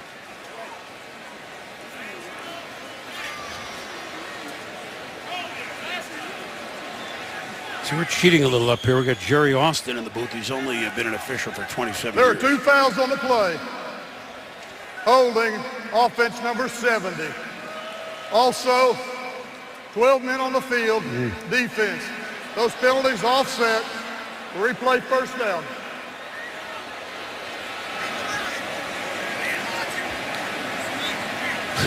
Coaches are fired up. Yeah, they are. Told you it matters. It does matter.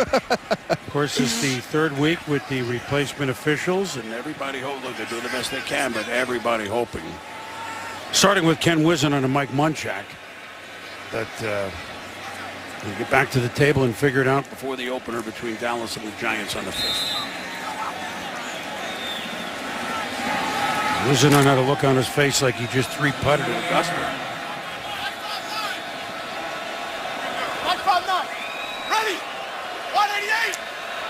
First down, Arizona. Swing pass, batted, and ends up being incomplete. Well, we said Jerry Austin, 3 Super Bowls, 27 years in the NFL, one of the very best. And Jerry, there were 2 flags, but then what? Well, we had 12 men on defense, and 12 men playing on defense. They should have shut the play down at the snap and penalized the defense for the 12 men. And instead, they let it go with the defense with 12. Now the offense has to hold, and it creates an offset where we should have just had the defense 12 men. So hence, Wisenhunt more heated than Munchak. We get it. Yeah. Thanks, Jerry. Good to be with you. 2nd and 10. Cobb. Pocket collapses. He collapses. Scott Solomon, defensive end, on the stop. Kevin Cobb tries to climb up. It's a quick rush. Once again, tight corner. Massey doesn't slow him up much. Kevin Cobb tries to get out of it. Those are so brutal for quarterbacks. You're trying to climb up. You're trying to help your tackle. And gets on you that quick. There's very little you can do. That's Bobby Massey, the rookie, the 4th-round pick at right tackle now. 3rd and 17, Arizona. Trying to get some field goal yards now. Cobb completes it in the flat. For Roberts. Cody Sensabaugh, one of the youngsters for Tennessee on the tackle. So, in the end, we're going to try a Feely field goal to try to cut it to 10 points. 47-yard attempt for the veteran kicker Jay Feely, who had an all-time game once upon a time for Arizona. The touchdown, 5 field goals, and 4 points after. This kick, good. He had 25 points in one game once upon a time. The record 26 by Rob Baronis. We'll be back.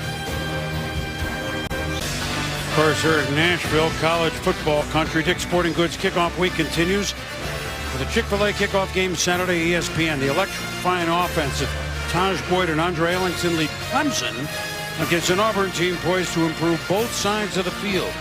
Number 14 Clemson against Auburn Saturday, September 1st at 7 on ESPN and also live on Watch ESPN. Kind of a Kevin Cobb 17 of 22, but a pick for a score. But he's thrown for 157 and a touchdown. It's an interesting number if you didn't watch the game. Unfortunately, no matter how good your numbers are, if you throw a pick 6 and another interception, it's a bad day at the office. Marius Renaud takes it about 5 yards deep. Renaud again with an impressive return. He's opened up eyes. We're going to see him run the ball the second half a little bit. Brandon Williams on the stop. Jake Locker, 2 TDs, Trent. Yeah, we talked about some graduate level stuff. First of all, the rhythm and timing and location of the fade stop ball to rookie Kendall Wright. Then the big pump fake down the middle to get Jared Cook open down the rail. This was my favorite. Not this one. That was the touchdown pass underneath throw to Nate Washington. Great play call, great execution. And then the other play in there we didn't show when he works all the way backside to Kendall Wright, showing the pure progression. Nice job by Jake Locker. Locker's still in, and Chris Johnson. So much of the first offense still in, and Johnson's found the sledding tough tonight. Just picks up a couple of yards. He has, but they've stayed patient with it. They've given him the ball, got some quality reps. You know, for a back like Chris Johnson, this veteran offensive line, just getting those live bullet reps in the run game. They got a couple seams outside. I think it's been a pretty decent night running the ball for the Tennessee Titans. No big clips, but some good, consistent, steady gains. Green 8. Green 8, go. 2nd and 6, Locker to pass. Flag. Out of bounds. Maybe picked up a yard, but may all come back. He does keep it alive, though, Trent, doesn't he? He does. And flag downfield, too. I'm sorry. So 2 flags. The best part about it, Boom, is that he starts his climb up, so it's not going to create headaches for the offensive line where his immediate instincts are to go hard right or hard left. He's going to start climbing up, then make a play with his feet. Well, let's discuss this. The ref tonight, Robert Dalton. Illegal contact on the defense. In addition to that, holding 64 on the offense. Fouls offset. Replay 2nd down. Right guard Leroy Harris on the hold. Look, big picture Tennessee, all right? We talked about Locker, and they have Matt Hasselbeck, so he's now the best backup quarterback there is, just about. They have Chris Johnson hoping to bust out. This is a 9-7 team that lost the tiebreaker a year ago. The division you know, it's August, has been, quote, handed to Houston. And you know, Houston learned how to win last year, and they won with a third-string quarterback. Their guys are back. More on big picture Tennessee in a moment on second down, 2nd and 6. Quick pass underneath to Craig Stevens. And Boom, to answer your question, I think that as good as tonight's been for Jake Locker, the Tennessee Titans offense, they've been very productive. They've also got a lot of support from their defense. They've had some short fields. They've capitalized on some Cardinal mistakes. This is a team that was 9-7, coming back from 6-10. Their quarterback threw for 3,500 yards. But most importantly, he taught them how to win, and he played good in critical downs. It's really going to come down to Jake Locker playing well on third down in the tight red zone. 2-minute, those situations, and learning how to win with the young quarterback. 3rd and 2, Locker on the move. Nicely done on the far sideline to Nate Washington for a first down. Look, what Tennessee needs is a couple of exclamation points, and Locker may provide some of that. A return of Chris Johnson, if not 2,000 yards maybe. We've gotten a pick 6 and another pick that set up another touchdown. They're kind of in the middle on both sides of the ball. Is that a fair assessment? That is fair. If they can continue to convert on third down offensively, Jake Locker is going to provide a lot of splash factor along with Chris Johnson.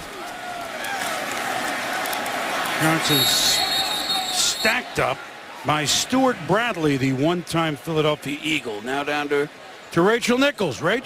Hey, Boomer, I'm here with Kevin Cobb, and you're going to have a lot of people evaluating your night, so you might as well be the first one. Tell me how you did tonight. Well, I think we found a rhythm, but we, I obviously can't turn the ball over like I did.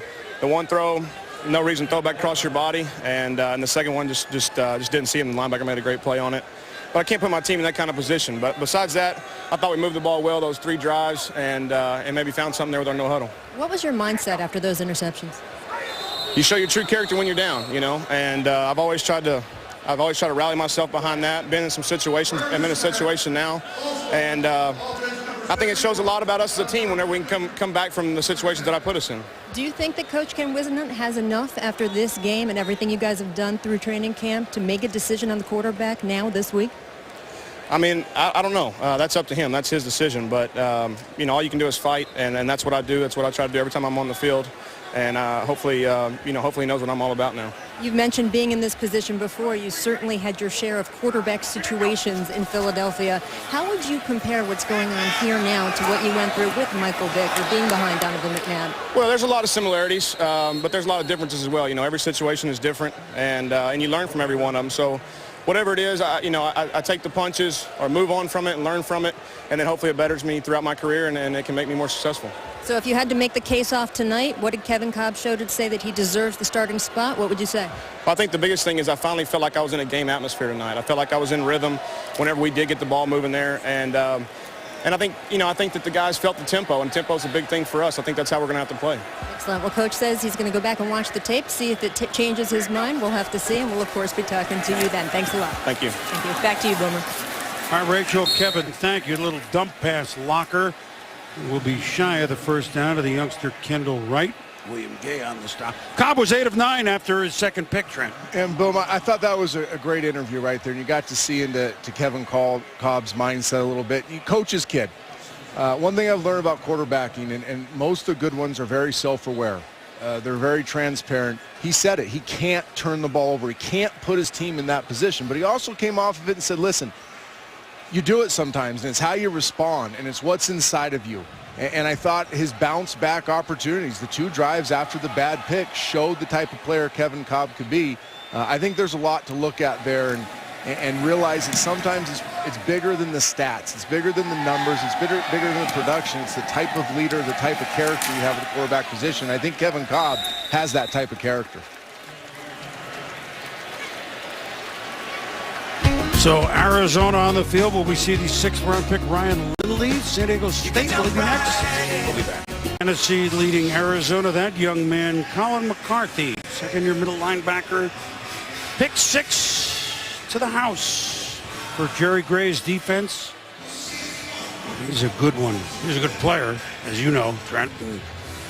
He's a good one, and he, among everyone we talked to yesterday, was raving about McCarthy, and he delivered. He was. He was talking about he wants defensive players that are athletic, instinctive, can play in space. In today's football, you have to be able to play in space. I think he's found some good ones on defense. This is Ryan Lindley, 6th-round pick, San Diego State. At quarterback, Arizona. Little counter to the very busy William Powell. And Powell powers for close to 30 yards. Boom, we talked about one of those really good Tennessee Titan defensive players out of the game now, Colin McCarthy. But you see when you take your starters out, look at those cutback lanes open for the Arizona Cardinals run game. You got some guys that don't have the reps that Tennessee Titans starters have. You're going to see some bigger plays given up on defense now. Powell, first-year man, Kansas State. So all the way out to the 47, to the chagrin of Mike Munchak. Second year as head coach.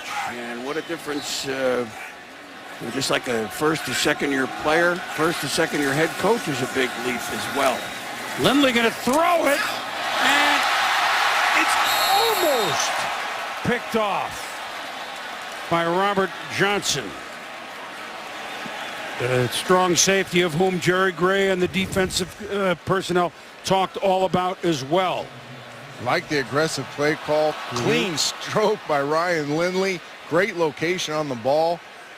Got to come down with that play both on offense. Then if the ball does get tossed up in the air defensively, Robert Johnson's got to make that play. You're trying to earn a spot at safety. Need to come down with those plays.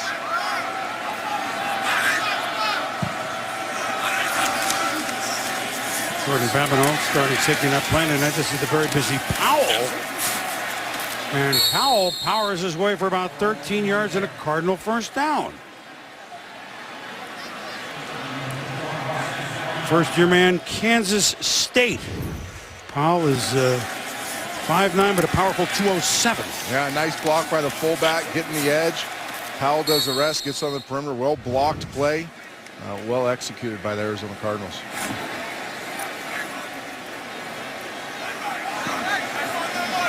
Four carries, 45 yards for Powell.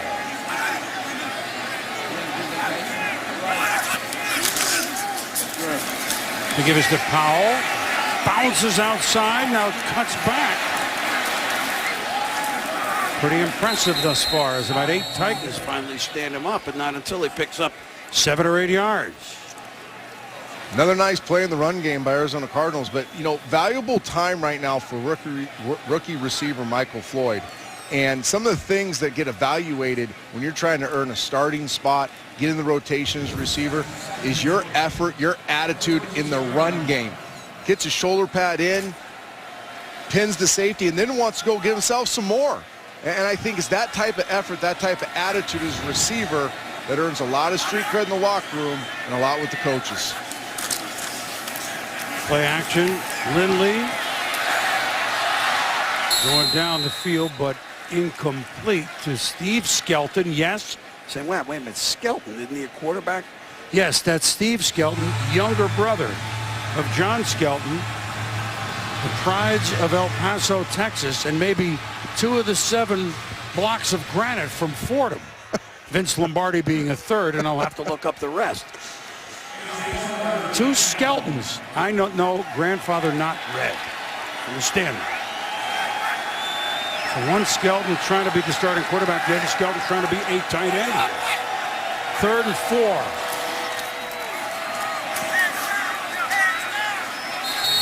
It's going to be right around. I think he's got the first down. Pass complete to LaRon Byrd, number 17. You know what? Just an aside here. Ryan Lindley, 4-year starter, San Diego State. Kevin Cobb, 4-year starter, Houston. John Skelton, 4-year starter, Fordham. Jake Locker, 4-year starter, Washington. I like it. A lot of reps in college. Yep, that's for sure. Matthew Hasselbeck played forever here and played a lot of BC as well. So, fumble. Really pounces on it.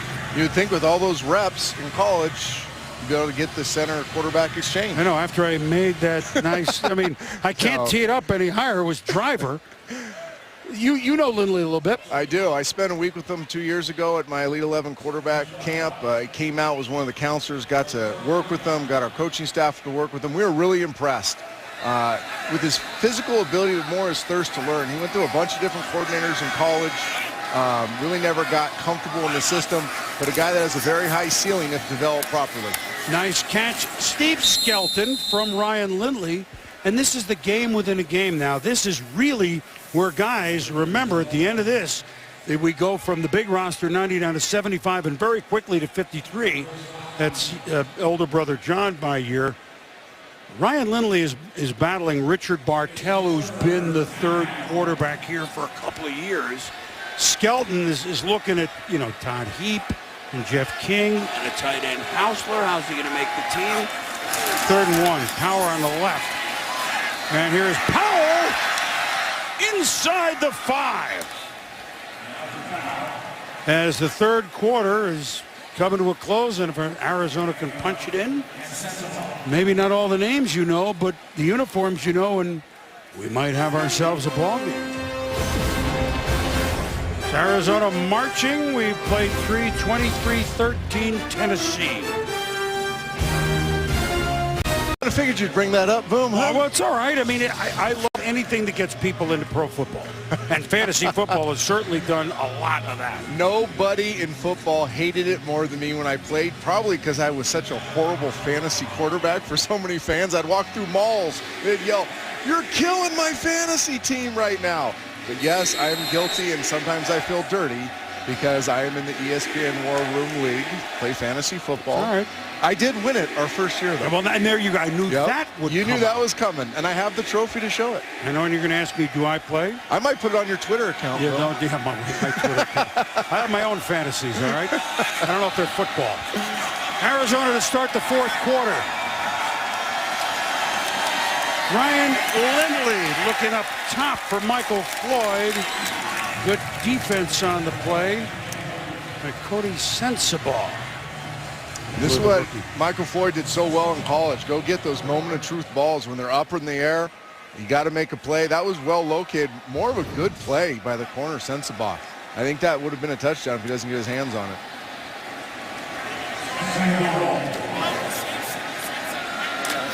Powell, the one back. Yep. Lindley the pitch to Powell. Tries to cut in. Does so. Boy, he's been impressive on this drive. Touchdown, Arizona. He's putting his signature on this game, Powell is. And everybody in this league is going to watch this tape. What I've liked about him is he's been so decisive. Look at that. Puts his foot in the ground, gets his pads upfield, runs through contact. That contact acceleration that a lot of these personnel people around the league are looking for. Powell doing a nice job, and like I said, putting his signature on his game for everybody around this league to look at.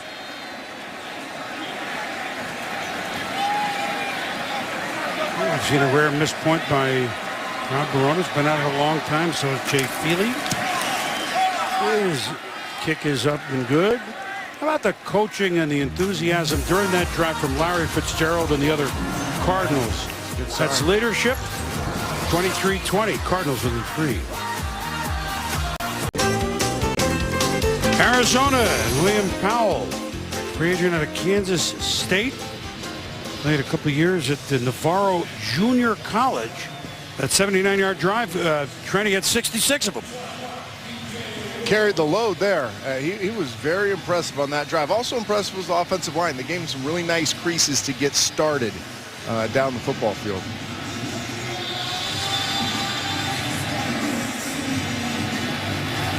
Ricky Schmidt to kick it. Damian Williams deep.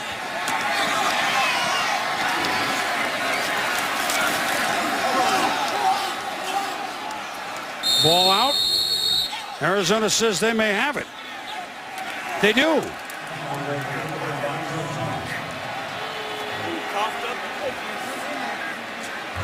DJ Woods on the fumble. And that's a great strip right there by Zach Nash. Now, of course, every turnover is reviewed. We reviewed that was a heck of a strip. It was, and you know, these opportunities, right? It's what you make of them. And DJ Woods gets a chance to go back there, return a kick, and coughs up the ball. You're trying to make a roster. You're trying to make it on teams, doing everything you can. You just got to understand as a pro, you got to take care of the football. Meanwhile, even though many of the names were waiting for Matt Hasselbeck to get in, who was going to come in that last series, Ryan Lindley, third quarterback here for Arizona, has a chance to give his team the lead. Does a good job just to get out of trouble. He did a very nice job there saving him. To go back to William Powell for the Arizona Cardinals, number 33. Watch him run the rock. How about the cutback there, the vision to get backside, then running through contact at the end of the run. I mentioned contact acceleration. There are backs that slow up when contact is coming, and then there's backs that make it, that accelerate, that play better when there's bodies around them. That's what William Powell did. Decisive cuts, one cut and go. Made his offensive line look good and got those hard yards.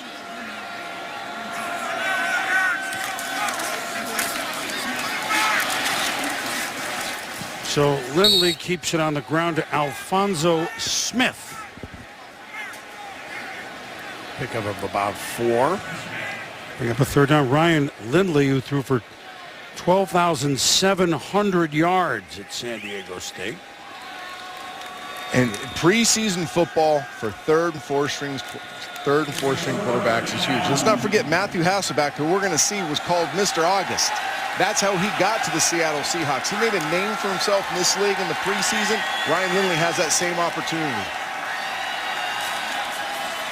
Lindley to throw and completes it for a first down to Stephen Williams.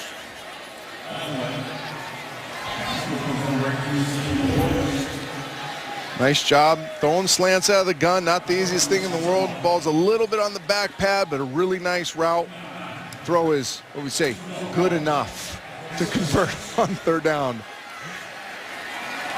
Arizona trailing 23-20, but first and goal at the 6 with 13.5 minutes to go in the game. Tennessee is having none of that by Alfonso. Maybe dances for maybe a yard and a half. I want to know a little bit more about Ryan Lindley down here. It's the tight red zone. This is probably the hardest place to throw the football on the field. Not a lot of space. Puts a premium on timing, on location, on anticipation. You got to anticipate where your receiver's going to be, thread the needle. I'd really like to see the Arizona Cardinals let Ryan Lindley throw the ball here. It's young Skelton going back and forth in motion. Flag comes sailing in as Alfonso Smith goes out of bounds, really losing a yard. We'll be throwing it now. You know what? Just a preseason thought as we wait for the refs to give us the word. Obviously, Lindley in, and he's not in the decision of who will be the starting quarterback, Cobb or Skelton. Holding. Offense number 80. 10-yard penalty. Still second down. It's interesting that the Arizona Cardinals open up Trent against Seattle, who I believe at the moment is the only other team that is yet to select their starter. Russell Wilson's going to start tomorrow night, right? The rookie, although Matt Flynn is, quote, expected to get the nod. So two teams may be playing it close to the vest, maybe because of who they're playing. I don't know. There could be a lot of truth to that. This whole NFC West is an interesting division. There's going to be some very good defense playing that division. The question mark is who can play the most consistent offense. Second and goal from the 12. Good pocket, Lindley. Throw nowhere. Third and 12.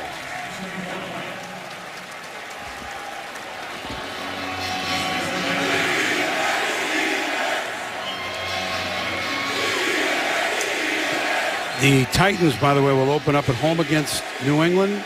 Arizona's second game is at New England. So, how about the Titans start if you're looking about playing quarterbacks? You go Brady, Rivers, Stafford, Schaub. Thank you very much. And the 6-week Roethlisberger. Oh, yeah. This is all icing on the cake. Third and goal from the 12. Shotgun Ryan Lindley. Blitz up the middle. Picked up. Oh, he had a man, too. I think we might get a pass interference here. Yep. Yeah.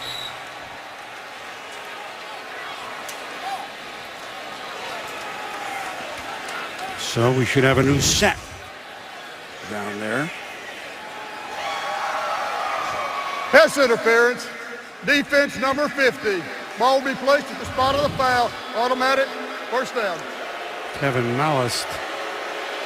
And poor Kevin Malice, he's doing exactly what he's coached to do on those underneath crossers. Knock them off their spot, but they're taught to do it before the ball's in the air.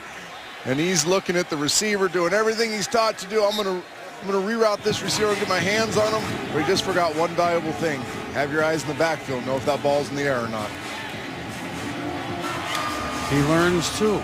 Yes. You're gonna see a lot of learning out here. He was wishing there was an absence of Malice on that play. So again, a fresh set of downs. First and goal, 12. And into the end zone goes Javaris James. So Arizona has taken the lead for the first time tonight.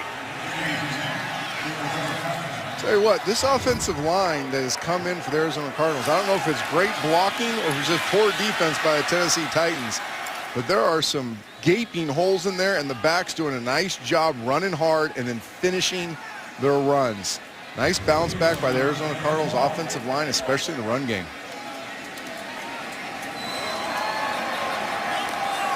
So the Cardinals, who gave up a pick six and really an interception in the first series, set a short field. Jake Locker threw 2 touchdown passes. So now the pass interference gives them, well, they might have tied the game in a field goal, but mistakes more than ever, figuring in just about every score tonight. Hey, Joe.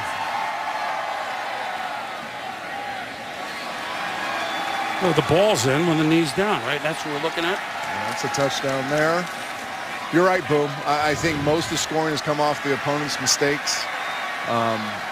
It's funny, though, you know, great coaches, Coach Wisenhunt, will use this comeback, whether it's his core players or not, to talk about the heart, the soul of this football team, and he'll use this as an example of how you got to keep fighting. This is the story of their season last year, coming back, winning close games.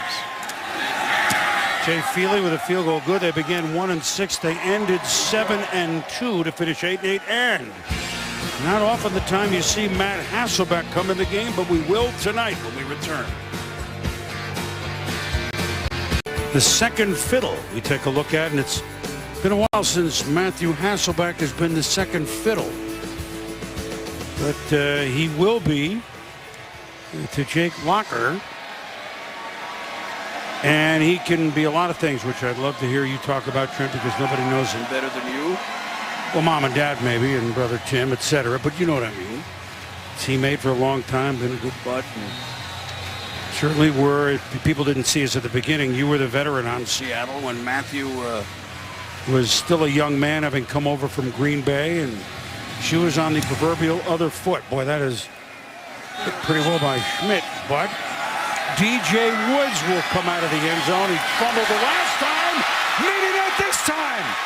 Oh, but he's going to hear about it because the kicker got him.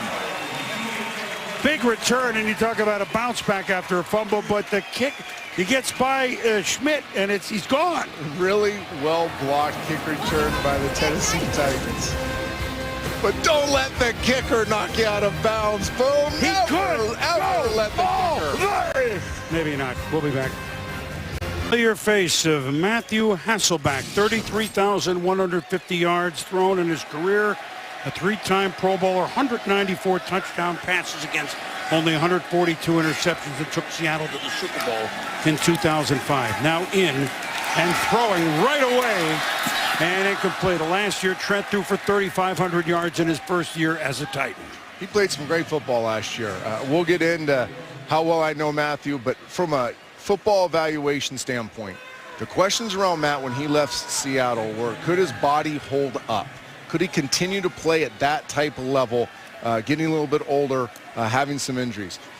Give Matthew Hasselbeck a lot of credit. He has never worked harder in his life his last 2 years. He is all in with the Tennessee Titans. Remember I said these games don't count, but they matter? It matters to number 8 out here as much as anybody on this football field, because that's the type of competitor he is. Darius Raynaud, we've talked about him, scrambles for maybe one. You know, this, and boom, Going from a marquee player in this league to a backup is about as hardest thing as you can do. And being a backup quarterback is going to be very difficult for Matthew. It's been a lot of years, and we'll tell some funny stories about the agreements we had when I was his backup, when he was my backup. But I know this, it is a difficult job, but one he will embrace, and Jake Locker will be better because of it. 3rd and 9, bobbled, then caught by Lavelle Hawkins, but there's a flag down in the backfield.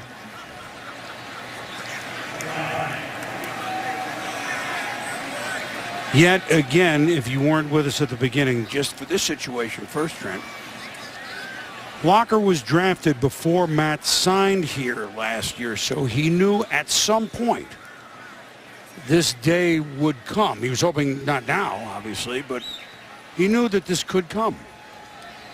Illegal chop block, offense number 37 and 99. 15-yard penalty, replay 3rd down. He did, Boom, but he didn't think it was going to happen this soon, and he thought that if he played the type of football they asked him to play, that he would be the quarterback longer than this. And he did it last year. He did it through this offseason, this training camp. I want to make it very clear now, Jake Locker being the starting quarterback for the Tennessee Titans is not an indictment on Matthew Hasselbeck. He did everything they asked him to do. They just felt that moving forward, Jake Locker was the best decision right now. Whether I agree with it, whether you agree with it or not, that's what they've done. But Matthew Hasselbeck's been a very good football player for this team and would have been a very good player for this team this year, given an opportunity to start, and he may still end up playing. Well, he certainly is going to give lots of advice to Jake Locker. He's not going to go over in the corner and sulk. There's not a better man in the National Football League and a man that will embrace his role, and the Tennessee Titans will be far better off because they have Matthew Hasselbeck backing up Jake Locker than anybody else. Will Batson, the second punter tonight for Tennessee, will kick to Jamar Johnson. Rachel will visit with Jake Locker when we return after change of possession. Batson, Johnson. Ball. Titans. Wow. Colin Mooney made some converts with that hit. I'll tell you what, Boom. You want to talk about a slobber knocker right here? Wow. That's the definition of slobber knocker. Gets the ball out. Ball on the ground. Tennessee Titans ball, and a little more Matthew Hasselbeck playing quarterback. Well, I'm better than 3rd and 24 or whatever it was. Now in the red zone, 4th takeaway today, Tennessee. So special teams late in the game. Yeah, and this is a wonderful story. Commitment to the U.S. Army. Thank you, young man, for your service. So if there's any question that he could hit, we knew that long before he put shoulder pads on. So from the red zone, this is Darius Raynaud, the 4th-year man from West Virginia, who after a couple of years of being off everyone's radar in the NFL, resurfaced and has opened up eyes this August for Mike Munchak and staff. Yeah, he's had a great camp for the Tennessee Titans. Coaches couldn't speak enough about him. Look at him stop, see the backside, then accelerate up through the middle of the defense. Has really run the ball well in camp, held up in his pass protection duties in practice, and can contribute on teams. Here he is bouncing to the left. And that's just a nice old-fashioned stiff arm to pick up a Tennessee Titan first down. Little another tool in his toolkit. The old school stiff arm gets the perimeter. Boom! Nice. Knocks him out of the way, and then has the awareness to know where the first down marker is. Accelerate and get out of bounds. Nice play. So trailing 27-23 with under 10 minutes to go. The Titans inside the 10.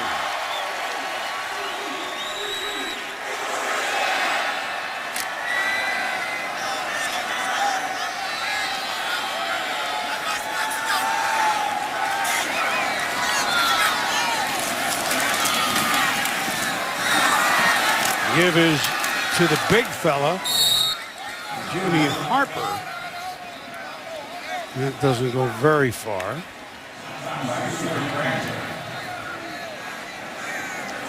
Matthew talked to us about when he was in the game in these situations, not just that it would be a little unfamiliar for him, but, you know, they're down a center.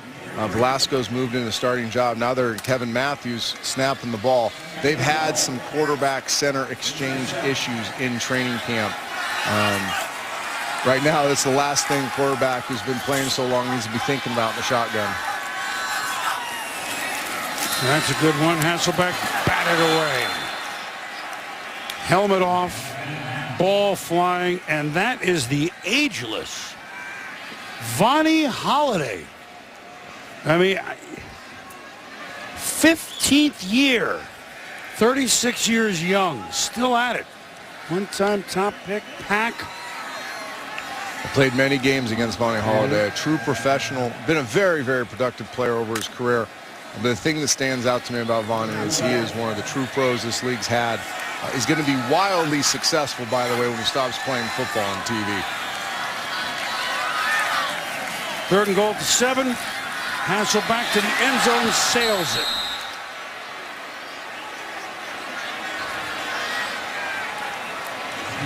So now that'll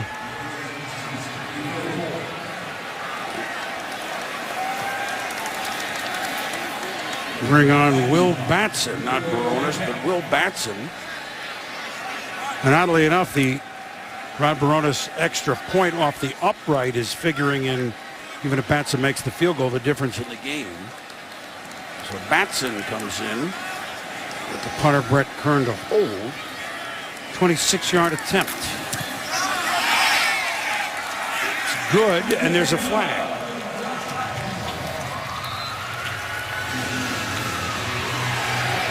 Holding, offense number 64. 10-yard penalty, still 4th down. It's no good. We'll try it again.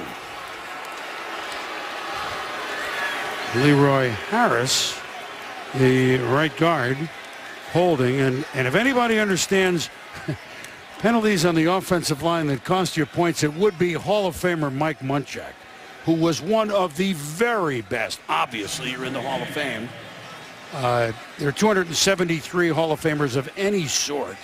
It's hard to describe linemen because they played both ways way back when, but, you know, you could say there are 37, there's 40, 42. Mike Munchak is one of them. His line coach and great friend Bruce Matthews is on the field, is another one. And we have a third one here on the field. There's Bruce, who presented Mike, and Mike presented Bruce at Canton, which is unbelievable. Now the field goal again from 36. And that's good. But wait a minute. As they say on late night TV, but wait, there's more. Holding, offense number 84. 10-yard penalty, still 4th down. So now we've gone from a chip shot to a record field goal. The egg frying on his head is, you can see. And we told you about Munchak. We told you about Bruce Matthews. And on the other side, the assistant head coach of the Arizona Cardinals, Russ Grimm, who went in a couple of years, who was one of the famed hogs with the Redskins. 3 Hall of Fame offensive linemen on the field working their craft, teaching. If you can't learn from these guys, you're not paying attention. Now a 46-yard attempt from Batson. Yeah. It's good anyway. Way to go, kid. 27-26. We'll be back. We got a ball game here, Trent. 27-26 with 8.5 to go. Phil Vassar playing here at the stadium beforehand. And our friend Kenny Chesney is up our way, I believe, in Foxborough tonight. It's kind of a trade, I guess, Trent. So now here is Will Batson. Did he get 9 fantasy points for the 3 field goals he kicked a moment ago? I don't know, Boom. That was impressive, making all those kicks with all that chaos going on. Here's our man William Powell, who's been impressive carrying the football. And a return to about the 18-yard line. And now, as promised, Jake Locker will visit with Rachel Nichols when we return here in Nashville. 27-26, Arizona. I did. That's exactly what my hair looked like before kind of all fell out. Putting that football helmet on all these years. That's what I'm blaming it on. Some of us had hair that long. I won't say. See, look at my tapes in 1979. It's pretty interesting. I had the flock of seagulls up top and the mold in the back. 27-26, Arizona leads Tennessee. Jake Locker, not worrying about hair like that, worrying about impressing as a starter for the Tennessee Titans. Rachel? Got Jake Locker, and tell me how the mindset changes when you go from being in a quarterback competition to knowing you are the starter, because your role on the team changes with the way the guys look at you. Yeah, it does change a little bit, and I think that you take more responsibility vocally a little bit. And obviously there's a different approach to it because everybody in the locker room knows that you're going to be the guy. So there's a little more responsibility that comes with it, but I'm excited about that. And we've had Trent and Chris Berman up in the booth evaluating you through this game. So give me the Jake Locker evaluation first. Give them a run for their money there. I thought overall offensively we need to be a little better on first down, put ourselves on a little better down and distance, allow ourselves not to be in so many third and longs. Missed a few throws, but things that are easy to clean up, and we'll be able to take a look at it the next couple of days on film and feel good about it. Now, Jake, it's not going to get easy for you at the beginning of the season. Week 1, you've got the New England Patriots, and it stays tough that whole month. When things go bad, when you make mistakes and you know that's going to happen, what are you going to turn to and count on to get yourself back in the mindset to go back out there? I think the biggest thing when you make a mistake is you can't do anything about it. You can't go back and change it, so forget about it. Go on and continue to play. Continue to play without fear of making another mistake. I think that's when you get yourself in trouble, when you start playing cautious and start worrying about making mistakes. It's when you make them. So you got to forget about them, move on, and be willing to erase that from your memory. Now you're learning from the veteran Matt Hasselbeck, and I got to ask you, what is the most valuable thing that he has taught you while you guys have been working together? Matt, just how you prepare for a game. What goes into a game week preparation, and then how to handle yourself in the locker room, on the field, to get you guys to respect you and believe in what you're doing and that you know what you're doing. Well, he's got a lot more to teach you, and I'm sure that he's got a lot more advice. You said that he was the first text message after you got this job. Yeah, he is. I think he's affected my life more off the field than he has on, and he's just a great guy, a guy that I'm very thankful to have a friendship with, and it's been a blessing in my life. Quite a statement. Thank you. Thank you. All right, back up to you guys, Boomer. Rachel, Jake, thank you. Very, very realistic. A coach's son. I mean, an athlete that's very, well, he can look at himself realistically, and that year that he watched last year, I know Matthew was still here, etc. Who knows how much fuel that will be in his tank, Trent? Well, I can tell you, because I know the kind of man Matthew Hasselbeck is, that Jake mentioned it and Rachel both mentioned it. There's a lot more to learn, and Matthew Hasselbeck can teach Jake Locker things that transcend football, that will change his life for the better. I'll tell a quick story. I know the Cardinals have the ball, but Matthew Hasselbeck, he really is one of the most important people in my life. In 2003, my wife and I lost our son, Trevor, at 5.5 years old. Matthew's the one single-handedly that got me back into football.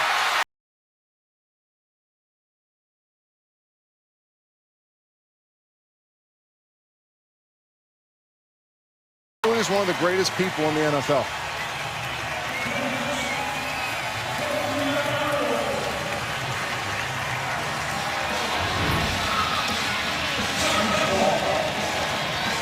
Brian Lindley stripped. And again, Tennessee forcing another turnover, number 5. Nice That's play. quite a play there by Dejon Harris.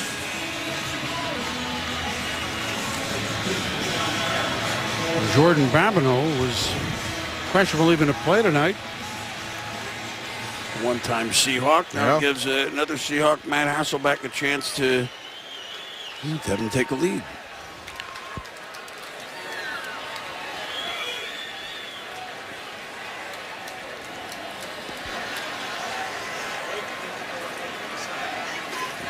Of course, every change of possession, we have to review it.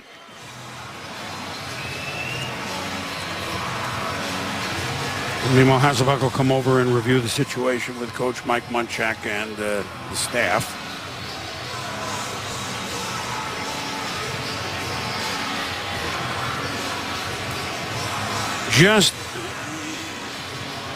It could be done by contact. That's what they're looking at. Let's get to Jake Locker here for a moment on his cell phone. The previous play will be reviewed. Well, they now show everything in the stadiums. These are those new scoreboards we talked about, brand new, which the fans are lucky here to have. So the replay that they're looking at, they're seeing in the stadium. And so you get, when it's full here, 69,000 referees. Well, that'll work. We'll be back. He has the ball. They're reviewing the spot. Looks like the old voting booths. Some of us remember, it is an election year. Go and vote come November. And obviously the process isn't very quick. But it is Tennessee ball, and that's okay then. That was better left. No comment. No, I was the only thing I could think of. I let it go. It was clean. There was nothing wrong with it. I just thought of, he's now deceased, I think, Barrel Man in Mile High Stadium was the only thing I could come up with there. But it is summer still, I mean, we haven't had Labor Day, and I can't wait for football to start for real. This would be awesome. It's the best. Every season. I mean, every year, you get asked more and more about it every day in May and June. What do you think? How about even the teams that you don't even think have a chance? Hey, I'm from Arizona. Hey, what do you think of the Cards this year? I'm from. You think Jacksonville will be better? I mean, I'm not talking about the obvious. After review, Tennessee did recover the ball. It is their ball. However, he was down by contact on the 16-yard line. It will be Tennessee's ball. First down. No, you're right, Boom, and to have the honor and privilege of playing in the league, but now to still be in football and have the privilege to talk about it and continue to learn about it. I mean, this is a game that when you stop learning about this game, you get just lapped. There are so many people out there that are hungry to grow their football IQ, to talk about the game. It's just awesome to be a part of it. Awesome to work with you and the group at ESPN and watch Mike and John kill it every Monday night and give America the best product out there. Well, they gave up their seats for one night, and we'll share it with them on the opening Monday. We'll see the opening countdown 2 weeks from Sunday. It all begins for real, at least for us. Of course, the Giants and the Cowboys begin before that. Tennessee trying to get the lead in this game. And they do. That quickly. Jamie Harper, Titans touchdown. Wow, and did you see the front flip? He did his celebration dance. That's a big man elevating, doing a cool touchdown celebration. Boom, watch this run. All right, so you got the outside zone stretch play. Nice cut. Get up in there. Get in the end zone. Well blocked. But watch this. Wow. Oh, that is a big man elevating right there. Well, I mean, we just had the Olympics. I get it. Whoa. I think I pulled a hammy watching that.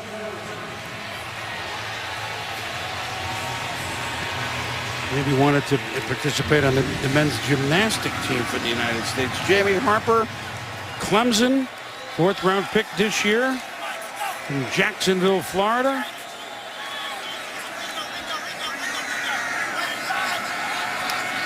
Yeah, they will go for 2 and a whistle, so no play.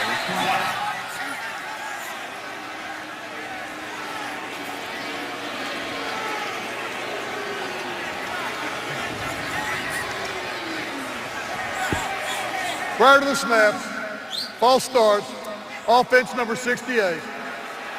5-yard penalty, still try. Well, Mike has not enjoyed some of the work here in the 4th quarter along the line of scrimmage with the flags, I can tell you that.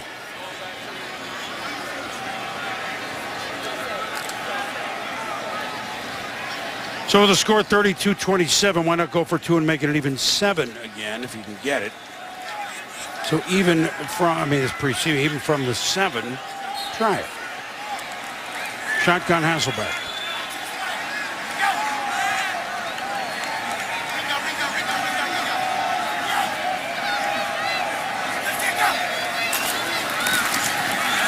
Flashed, fires, incomplete. So the margin remains 5 with 5:27 to go. 32 for the Titans, 27 for the Arizona Cardinals. So Matt not thrilled. Now look, yeah, young Matt, young Trent. Younger Matthew. 4 years with the Seahawks under Mike Holmgren, and you talk about something much more important than football between the two of you guys and your two families. Yeah, and you know, it's a great game. It's an honor to play it. The best thing that comes out of it is relationships. But it's not all rose petals and ice cream cones all the time. I mean, Matthew and I had some really, really hard times. There was a lot of conflict there. And we decided as men to handle it the right way and not let it affect the team negatively. In fact, I think if you talk to those teams back in Seattle, they'd say that relationship and how we dealt with one another really helped that team become a playoff team. But it's that relationship that was established through the fire of conflict that ended up years later, or actually in the midst of me playing there, him walking me through the most difficult time of my life. I mean, I was a mess. And I'll be very transparent. I mean, I was 265 pounds. I'm drinking myself to sleep. I'm depressed. My wife's going, what's going on? And it's that guy, Matthew Hasselbeck, that says, this is over. I love you too much to let you do this to yourself. You need to come back up to Seattle. And I credit Matthew Hasselbeck for the type of father I am, the type of husband I am, because he saved my life in 2003. I know you went to see them as soon as you got here, and we got done with our duties on Tuesday night with he and Sarah and the family.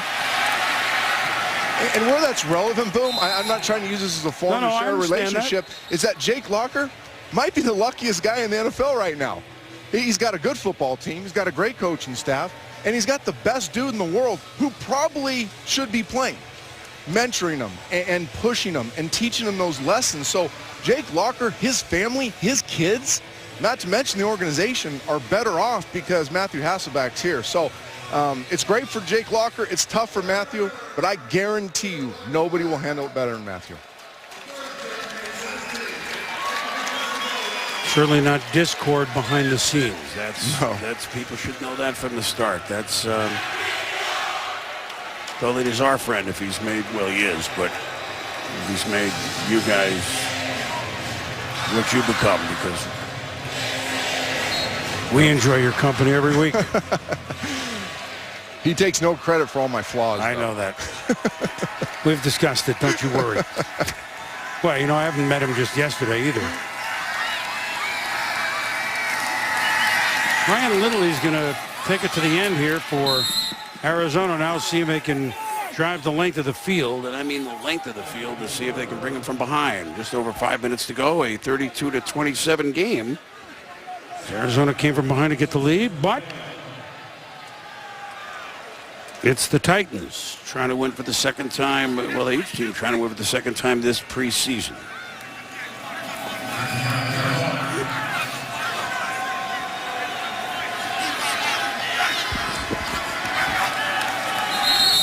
Movement along the line. Do we hand? Well, I don't know what. Okay, again, Prior to the snap, ball starts, offense number 70, 5-yard penalty, still first down. Well, what that shot was getting us ready for the black hole in a couple of weeks. That's clearly what that was. Yes, for the Chargers and the Raiders. Yes. That, some come well-dressed to construction, other come... Other come to the game. They buy the ticket. There's no dress code. Phil Collins sang it, no jacket required. And here's Ryan Lindley going for the downs. It's incomplete. All right, NFC West, all right? Yeah. We got time. Yep. So do we hand... Remember, San Francisco was not even really not to be a 13-3 team on the radar last year. Improved, yes. Does everyone hand? Certainly Ken Wisenhunt does not, and Pete Carroll does not, and Jeff Fisher, the longtime coach of Tennessee, the coach of the St. Louis Rams, they don't hand San Francisco the division, but yet on paper, Trent, it would seem, boy, even if San Francisco, everyone guns for them and they win 11 games, who in this division can win 11 games other than them? Well, it's interesting. You know, living in the Bay Area, my last team was the 49ers. I'll say this unequivocally. They have the best roster in the NFC West. They are loaded, especially defensively, and they've really upgraded offensively. So from a roster standpoint, they're the best team in this division. But this is an interesting division. The Seattle Seahawks are going to make some noise. Gus Bradley, the defensive coordinator up there, and Pete Carroll are doing something special on that side of the ball. They're going to wreak some havoc defensively. This team, the Arizona Cardinals, is going to play very good defense. We didn't get to see it tonight because they're getting worn out in the first half. They will be a very good defensive football team. And then Jeff Fisher's directing the St. Louis Rams. You know they're going to play good defense. So at the end of the year, you might be looking at the NFC West as one of the best defensive conferences in the league. Now, what does that mean? It means whoever plays the best offense or has, as I said earlier, enough offense to complement their defense can take the division. I'm not giving it to the Niners because their schedule is hard. It's very hard, and you can't underestimate the value of injuries. If you get chipped up a couple times along the road, that great roster all of a sudden spreads a little thin, and you get a team like the Seahawks or the Cardinals, they could take advantage of it. Fair catch. And by the way, just to continue here, here's how Arizona starts. They begin against the Seahawks. As we said, the only other team that does not name a starter yet. At the Patriots, home to the Eagles, home to the Dolphins. 3 of the first 4 at home, and 4 of the first 6 at home. They got a chance, but you know, we fall in this trap every year as you start looking at the schedule and saying, okay, well, they match up good there, they got to win there, that's not that tough. So what the 49ers did last year. People were looking at them on their schedule going, okay, we got the 49ers, that shouldn't be that tough. The next thing you know, they get socked in the mouth, and the Niners go 13-3. So we're going to learn a lot early in the season about what kind of teams these are. 49ers bring defense every game, as you well know. Tennessee trying to run out the clock with 3.5 minutes to go in a 32-27 lead. And in addition to everything else, this man with Rachel, Pro Football Weekly's Humanitarian of the Year award, Larry Fitzgerald. Well, Boomer, I want to give you a picture of what this quarterback competition is like for everyone else on the team. Larry, you took a relief trip to Africa this summer. Former President Bill Clinton on that trip. The first words out of his mouth to you, who's going to be your quarterback? How many times a day do you get that question? Too many. I get asked it a lot. But, you know, both the guys are working really hard. They're competing. They're, you know, trying to get better and improve. And I just hope that, you know, one of the guys will rise to the occasion and take the lead, and we can get this thing going. Of course, we saw you light it up with Kurt Warner all those years, but you've played with nearly a dozen guys since then. What's that like to have to make that adjustment over and over and over again and think this could be the one, no, wait, it isn't, that sort of thing? Well, you know, I think Bill Parcells and Bill Belichick say it best. I mean, you just try to focus on it and do your job. And every day I come to work, every day I step on the field, I try to focus on me being the best player I can be. And if I'm doing that, I'm helping my team. And I really try not to get into who's throwing me the ball, but when the ball's in the air, I got to go make a play for her. Now, you said the other day about being wistful for the days of Kurt. You said you can't do that because that's like thinking about an old girlfriend when you're already married to someone else.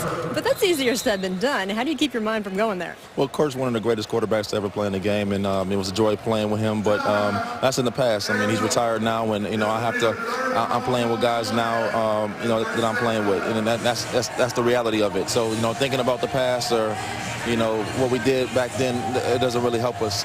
You know, we have to focus on the guys that are here and try to make the best of it.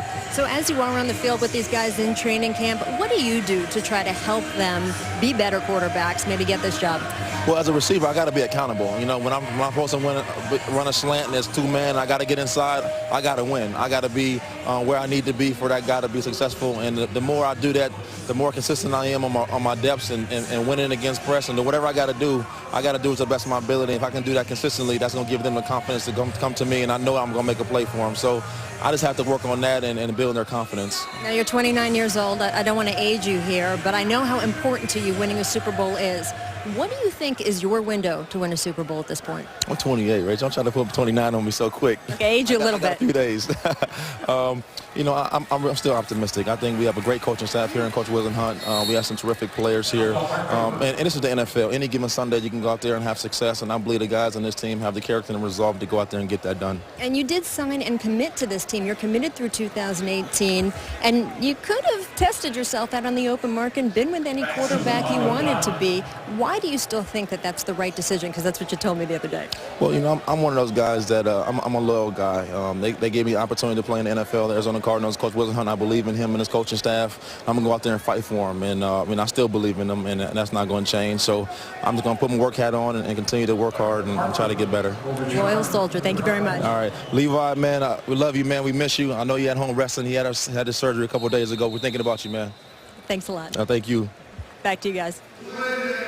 Rachel, Larry, thank you very much. As classy and as interesting as a player interested in everything about life as I have met in recent years. All right, is that a fair statement? It's very fair. I mean, what he does, traveling to Africa every year, he's an incredible pro. He said something there that every single player in this league should listen to. They should write it on their mirror. I wish I would have learned it earlier. Focus on doing your job and end it there. Don't get caught up in all the other garbage that surrounds the NFL right now. The great players I've been around, I'm lucky. I've probably played with 8 to 10 Hall of Famers. They have that perspective. Do your job. Well, he's not yet 29, and he has more catches than anybody else before his 29th birthday in the history of the NFL. He has the second most yards before his 29th birthday of anybody in the history of the NFL. He's tied for the third most touchdowns before his 29th birthday in the history of the NFL. Larry Fitzgerald, on the field, great. Off the field, just as great. Dad, Larry Fitzgerald, of course, writer in Minnesota, always a pleasure to talk to. He's had his eyes open from a young age, and he's a definition of a pro. Well, that throw by Ryan Lindley. That was a big-time throw. Yes. See, and Larry still, you know what? We can win this game. Trying to get a playoff before the 2-minute warning, and they do. It's Steve Skelton. They're going to dump one off for a couple of yards. Why not do it at 2:01? Arizona trying to win this thing. We'll be back. More brutal for me. I trust you. Just trust me, all right? Didn't play from your tees, I can tell you that. So Ryan Lindley trying to get Arizona perhaps a win, has to go 71 yards to do it. Trying to win a roster spot is what he's trying to do. So that pass is complete. 2 notes here. Mark Mariani, the very beginning of the game, and this is bad. An open fracture of his leg, the punt returner and the receiver of the Tennessee Titans. Surgery tonight. So needless to say, he's going for the year, and we feel for Mark, and that's a shame. He's a budding player. And here's a completion over the midfield stripe to DeMarco Sampson out of bounds. And this sad note, we showed you 3 Hall of Famers on the field. We lost a Hall of Famer today. Running back Steve Van Buren, the former Eagles running back, died today at the age of 91. Van Buren and the Eagles beat the Chicago Cardinals in the 1948 championship in the snow at Shibe Park. They lost to the Chicago Cardinals in 1947 at Comiskey Park. The last championship won by this franchise, 1947 Chicago Cardinals, long before they went to St. Louis. So the football world mourning the death of the Hall of Famer Steve Van Buren, running back Eagles. Steve Skelton and Ryan Lindley inside the 40. So hold the phone here. They got no timeouts. So tick, tick, tick.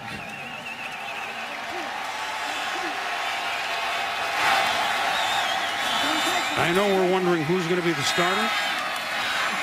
Lindley wondering if he can engineer this sort of a drive. Could he beat Bartell out for the third quarterback? I think he can. He's done a nice job. He made a couple big-time throws. He's managing the clock well here, taking what the defense gives him. Now this is really what's going to define this drive, though. The Tennessee Titans have been in a very passive mode, let you complete the ball underneath, tackle it, but it's tough to punch it in these situations. Skelton and Cobb. I mean, look, Cobb's numbers look good, but he threw a pick six. If you're Ken Whisenhunt, does tonight tip the balance or not yet? The good of Kevin Cobb, I think his best is better than Jonathan Skelton at this point. For that reason, I'd probably make the decision to go with Cobb. But those 2 interceptions are going to make it a tough decision. Lindley to Skelton, Steve Skelton. Maybe he wins a job out of this. Tick, tick, tick. Down to the 13. 18 and counting. Another spike.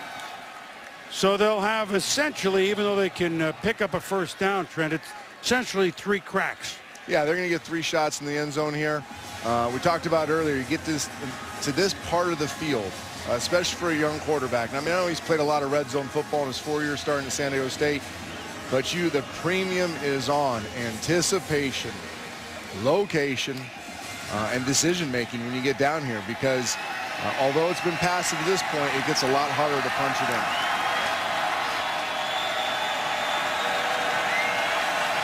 Second down and 10, 14, Lindley behind number 46, Alfonso Smith.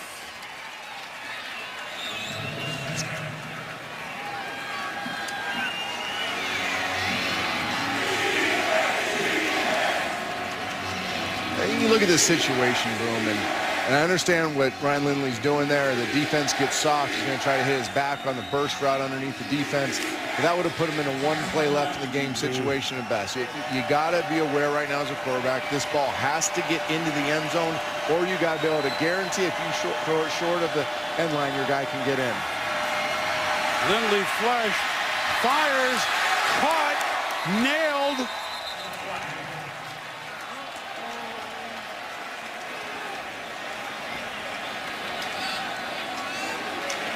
And a flag is down, which may talk it up. Well, that'll do it, right? That'll run everything off. Holding. Offense number 70. Nope. 10-yard penalty. That's interesting. They completed it down to the 6, but the penalty actually gives them another chance where I don't think they would have had one. It's going to help them. There's no way they get another playoff if there's no penalty there. Well, you line up everybody at the goal line. There are a couple Titans right on the line. And this will do it, theoretically. 6 seconds to go. Inside seam play, bang, bang play in the end zone. You need a receiver to go up, elevate, make a catch, a contested catch for you. 4-man front. Tennessee. Lindley to the end zone. Knock it down, knock it out. That'll do it. So we had some points. And Jake Locker, a couple of touchdown passes, and Tennessee beat Arizona 32-27. I enjoyed it, my friend. Partner, that was an absolute pleasure. Thank you. Stay tuned for Sports Center coming up next for Trent and Rachel. Good night from Nashville. I'm Chris Berman. This has been a presentation of ESPN, the worldwide leader in sports.